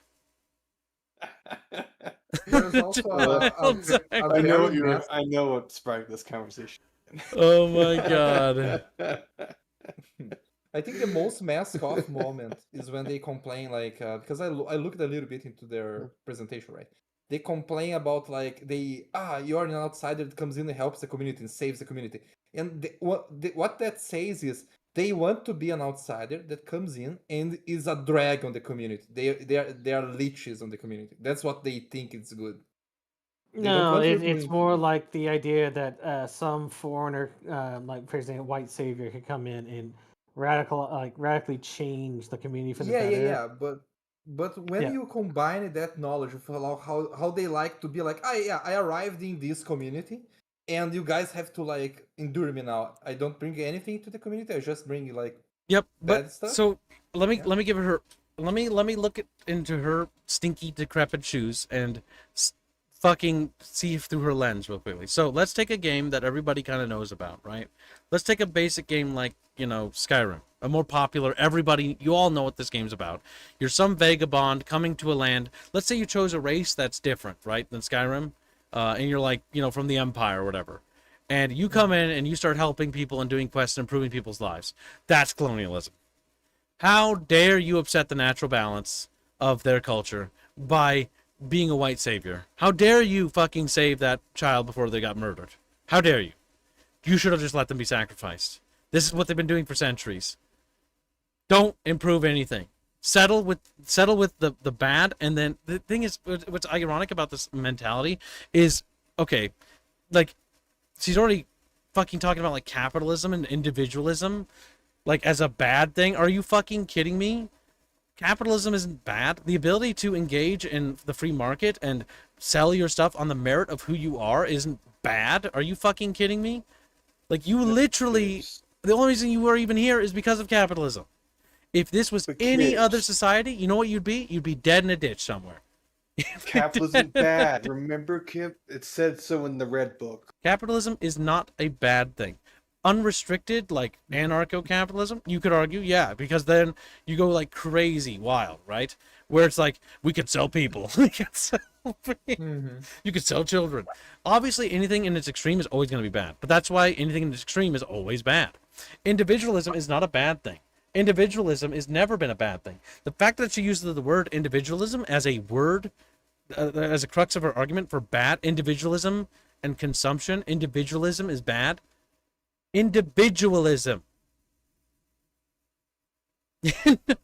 Like, I don't know, like, wrapping your head around that, right? Individualism is the idea of you being unique, you as an individual item. You are a single person. You're not just a collective or a group. It already tells us right quickly that she's a communist and a collectivist. She's either communist or she's fascist. It doesn't really matter. They're all the same thing at the end of the day. There's no difference between a communist and a fascist. The reality is they're just evil. And that you can just leave it at that. Just change the colors when like they're using the jackboots and like stomping. It's like, okay, I got stormtroopers shooting at me, or I've got like fucking like revolutionaries shooting at me. Either way, I'm being shot at. Either way, it doesn't change the fact the uniform they wear does not matter. It's just as evil, just as oppressive, just as censorious as the other guy. There's no difference. I don't care if well, actually, well, it doesn't matter. They're evil. Both of them, fascism, communism, socialism, they're bad. They're just not good for humanity. Anything that takes away individualism, any part of individuality is a bad thing. It's always been that way. Because the only reason why you have great men and good people is because individuals are allowed to excel. And when you deprive that ability for them to excel, you get things like the Soviet Union. You get nations that fail. That literally end up being nothing. Pickle Father donates $5 and says, India used to burn widows on their husbands' funeral pyres. The British Empire made them stop. # imperialism. Yes. Imperialism and colonialism, can they be bad things? Yes. Have they been bad things in history? Yes. But do they have positive factors to them? What was that? Go ahead. You remember how they stopped them? How they stopped the burning? They shot them. Yeah, they shot them. Yeah, I was gonna say, as far as I'm aware, the British just and they're like, okay, I don't want to do it anymore because I don't want to get shot. But violence is never the answer. Like burning someone's wife alive because their husband died is not justifiable. I don't give a damn about your culture. It's like all these people, like when I say I don't care, like your culture, if your culture is about, like, I'm sorry, but if you're an African tribe and your culture is about humping the ground to fertilize the planet, that's fucking stupid.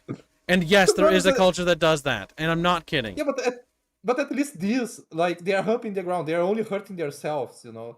The issue is when they start humping other people that don't want to be humped. Yeah, when they're hurting other people, yes. Because the big thing is that when you, like, that's bad, but the guy, the tribal African guy humping the ground to fertilize the earth isn't as bad as you. You are worse because unlike him, he doesn't go around forcing people to hump the ground.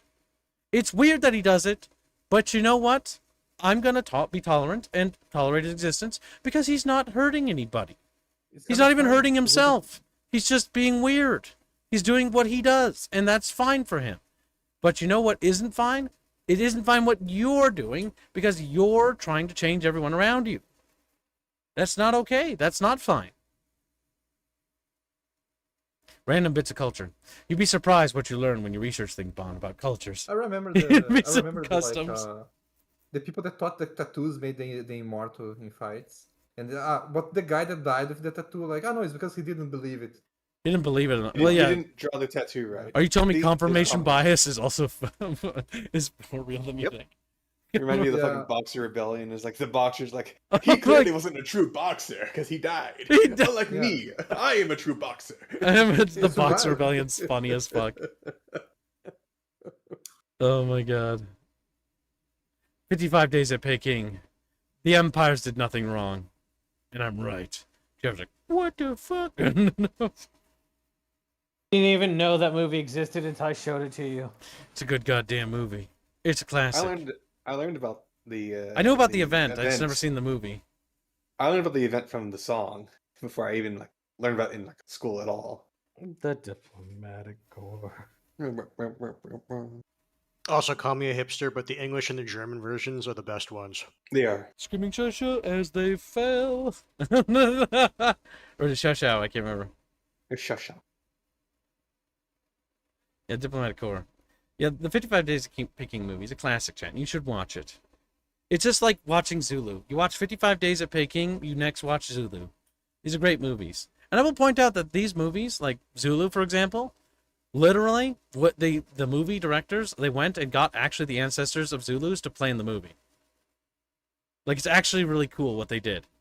And so you actually had, like, the living, breathing ancestors of the Zulu tribe playing as Zulu warriors. That's just cool. And attention to if I detail. remember right, the descendants were actually like very honored because it's like, hey, we want you guys to basically play what your ancestors did years ago. Not only that, but if you actually watch these movies, 55 Days at Peking or Zulu, one thing you'll notice is that the movies aren't actually going about like, oh my God, you know, they're African tribals, they're savages or whatever.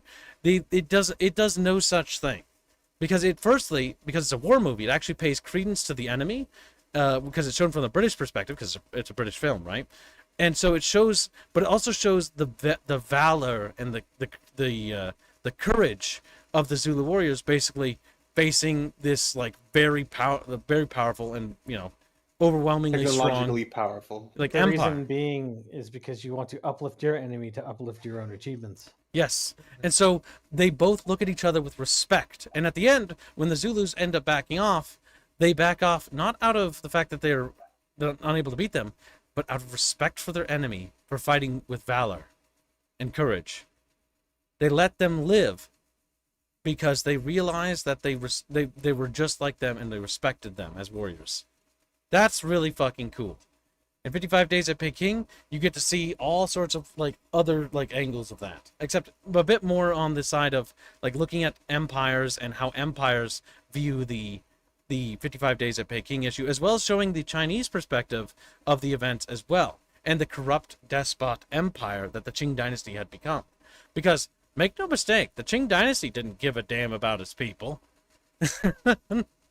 It's kind of like a weird issue because they removed the leader that wanted to essentially like push progress to be more like the other Western empires. Mm-hmm.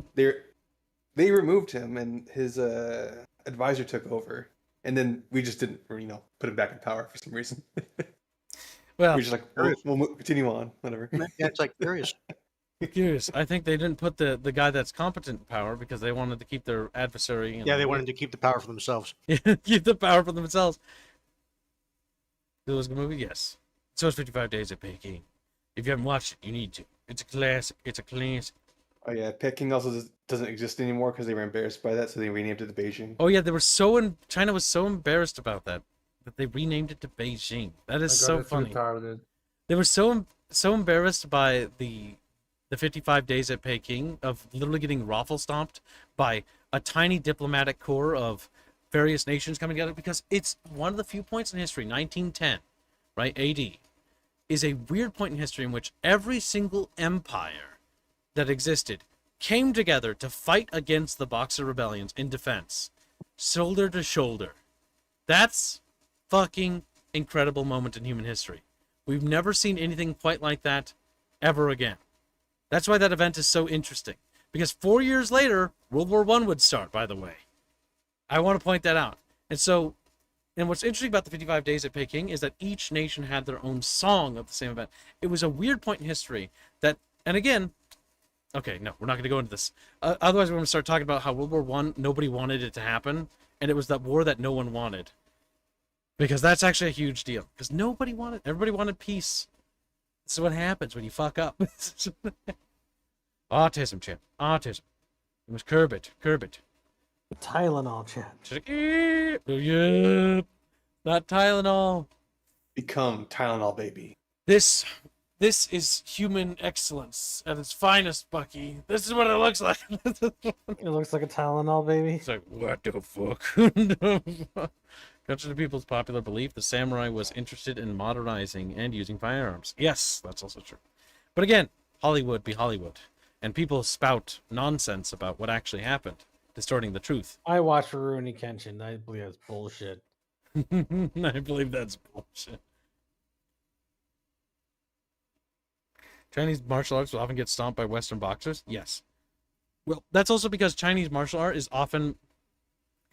not all of it, but a portion of it was infused with their animistic and basically like religious like mumbo jumbo, and so it wasn't actually practical. It was like walking a crane attack, and it's like, what the fuck? Style Basically, over it was substance, only And the boxer just punches him in the face. It's like, yep. it done. was only usable so long as everyone participating in the fight agreed upon those specific rules. Yes, and then when you introduce Western boxers, they're fighting to win, and then all of a sudden the game changes. The game changes monstrously so.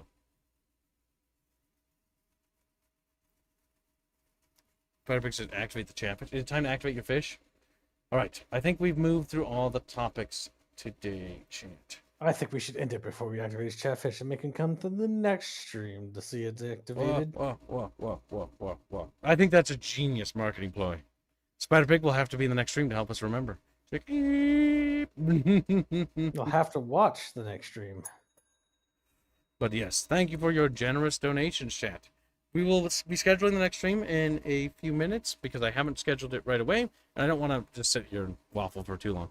But yeah, this is a fun bunch cast. A lot of interesting things happened. Kind of moderately interested to see where things go. So hopefully they go in a positive direction and we're not back here next week shaking our head at the fact that everything went upside down. Yeah, it's really unfortunate. Oh, did we miss Supers? That Bina's internet is going to go out next week. That's right, we did miss Supers. I will not be here next week. I'm don't worry, I'll get it. Reforms in my I'll get bed. the Super. Spider-Pig donates $5. He says, also, the White Zulu was the translator giving stage directions to the Zulus, and he was the only one with radio, and they were shouting squealy. I think he made up that last part. He did. I think he made up that. Either way. Also, Bon made another piece if you want. Oh, yes, we have some fan art. Yes, of course. Let us get through the fan art. Oh yeah. Let me see if I can send you something. It's fucking awful. That I is sent you pretty something terrible. a few days ago. What are you talking about? I'm looking at stream. Is it in the fan art? Is it safe? I send you fan art. Yeah. Put it, it's safe. put it in the fan art bickering bunch right now, Bean, or I'll beat you to death. All right. All right. You better be safe, or you're gonna get your pay docked. Right as your pay is about to go to a flat rate. That's what you get. That's what you get. Roll down. Yeah, well, I'm starting with the first one. Sure. Animated fish for Sniper Lemon from Palu. Very good. Palu is going to be retiring from animated fish. Bino will be taking over as the sole animator. Sole bad guy. Bino just in silence. Bond made some interesting fan art. I like how Squealy is just really smug about taking Tylenol. Just like, yeah. While pregnant. And everything's just there being supporting, you know? Nice of her. I'm noticing a barefoot trend lately. Not sure what's going on She's here. made multiple art pieces. With Yeah, bare I'm feet. noticing a barefoot trend. I think Bond likes bare feet. To be honest. Bond is outing herself. We're learning things. Let me get another one. Sorry to wring the joke dry, but I regret nothing making this template. Original meme, little child shall be bestowed with the name Squareth. Oh my god. Oh my god, the child face is perfect. I love my streamers, Tylenol child. It's a chatfish. Oh my god. The fuck? I don't know if I like this template now that I think I know what's happening. Also, minor critique. I want you to look at Aerith's right hand going into her pocket and notice she didn't fill in that little white spot. She didn't. There's a little gap there. Oh, and there's another little gap right there. Yep. I was actually just bringing up. She's that using one, the too. color fill tool. Yep. And Yeah. she's Lazy. Lazy. there's probably more gaps other places too. I was like, there, we've devalued the cringe factor by criticizing it. The expressive work is fantastic, though. I hate it. I hate how good it is. You really did a good job on the emote factor. Like, the expressions really carry this piece, and that's what's awful. The whatever the fuck, Squareth or whatever the fuck it's called, I hate it. It should have been aborted. I don't believe in abortion, but now I do. That thing, that abomination should not be allowed Also, to breathe. kids, I found another empty spot. If you look at Squealy's right hand, The shirt at the very bottom is not filled in. Just autistically fixating on every like minor. He also has a mother that took Tylenol. Oh my god! Welcome to the Tylenol bunch. The Tylenol. Oh my god! It's originally a Zootopia meme. Thanks for sharing, Bon. I'm sure Bino knows this. I think it's because like the rabbit cooks the guy or whatever. I don't really remember. It's the abortion comic. Probably that. Yeah. It's the one where is the rabbit like the guy with the I love my streamers Tylenol child is like is the grandpa rabbit. I love my daughter's like hybrid child or something like that, and like there's the fox and the bunny there, and the fox bunny hybrid looks pretty retarded or something like that. Jesus Christ! There you go, Kibbs. I now know the lore that I didn't need to know. You know what's funny? The guy that made the comic with the abortion and the thing is Brazilian. He's Brazilian. Was it you? I like how you're proud, Bino. He's got national pride to this. You know, but what is also funny that he's a little bitch about it because little bitch. He got mad when people who disliked the whole thing. You didn't show my. Oh my God, Bino! I love how it just randomly like it connects that we haven't showed his thing yet. And then you just hear the paint. Like a fucking it just hit him like all of a sudden. Like a wave. Oh my fucking God, Bino. So this is okay, Bino. This is from the Hearts of Iron stream, I think, when Bino was sitting there. 2 fishes, 1 nuke, for the Davy Crockett. Range 4 to 6 feet. Area of effect 70 miles. 70. It's a dangerous card to play, chat. It's a dangerous card to play. 70 At that point, fucking I miles. just ram it like a fucking kamikaze. Like, Chatfish might as well just accept it. Like, there's no skin. The fact that it only goes 4 to 6 feet means that it literally goes like this. Did you just fucking use your hand to demonstrate it? No, I moved my mouse. Like, it goes like this, see? We can't see anything, kids. Oh, whoops, I clicked away. You did click away. There you go. It goes like, it's just fucking straight down. Yeah. It's terrible. It's terrible. I thought you made more fan art, Bino. Slavino. Damn. Damn. I appreciate Bino's fan art. I like how he just damns at me, like, flatly, like his name. Like, he's just, he's accepted. I would too, Kibbs. He's accepted that it's... Bucky gets drawn as the Chatfish. She's like, I love my fan art. What? What are you laughing about? He's like mentally like anguishing himself right now. I have no idea what he's talking about. He's like, it's okay. He's being gay and crazy. Are you schizoing right now, Spilling? Go back to the the most recent one that Bonald drew, and replace that with Bucky, and have it change what it's written. What, this to Bucky? No, the one beneath that. Oh my God! This one. What, that? I love my streamers.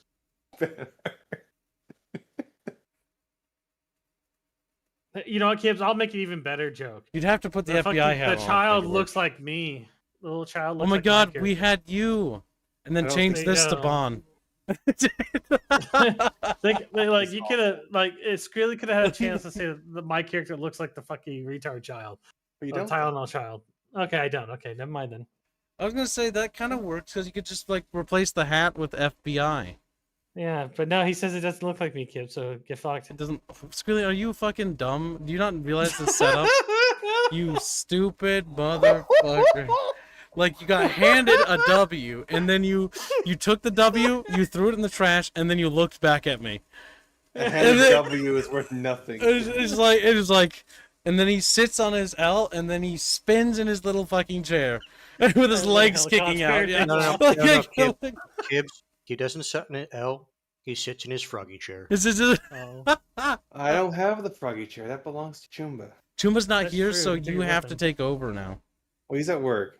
He sits in the froggy chair all day. All right, so the big question now remains is what do we stream? Do we continue Mass Effect or do we... Mass Effect? Yeah, because we're doing Andromeda. let's try to first test out Borderlands 4 in the in between, and then we'll see whether or not that works. Okay, let me just change the title of the upcoming stream to "It's Better Now?" Question mark. Because no, we can just test out the fucking. No, we're streaming it. It's better now. Exclamation point? Question mark?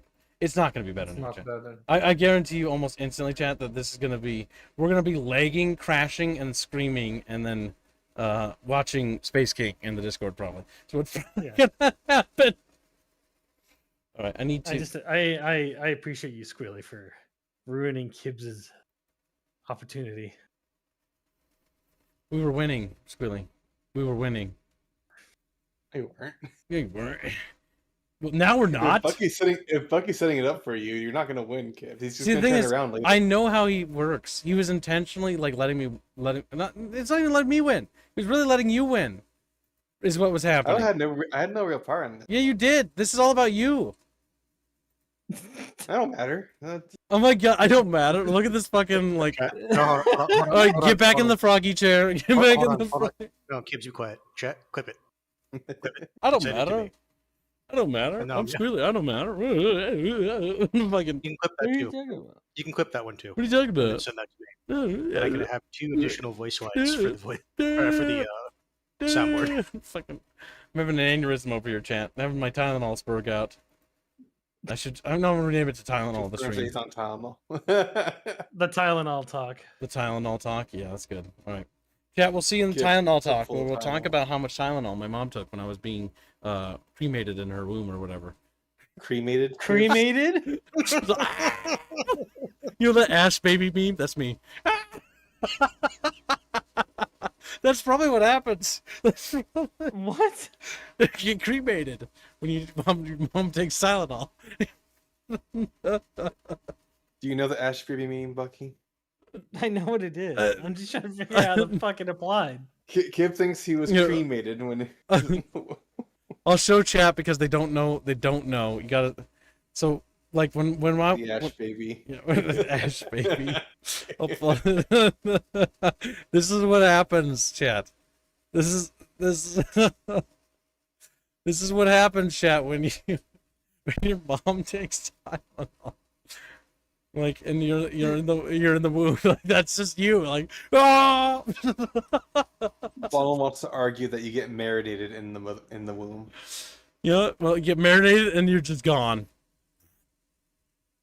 The Ash Baby meme. Oh my god. I wish Tylenol Kid was Wyvern in the drawing. Well, you can always make an art fund of Yinglis being the Tylenol Kid. Why haven't we actually bullied Yinglis? This is like a prime opportunity for this. Genius. Because he'd like it. Because he would, Because he's an easy target, Kibbs. It is easy. It's true. It's really barely like meets the criteria. Barely. Just barely. Really? Because it don't matter. It's really quit being a baby. You're being a baby. You're being Choomba. That's Choomba's job to be fucking defeatism. Jesus Christ. He's got defeatisms.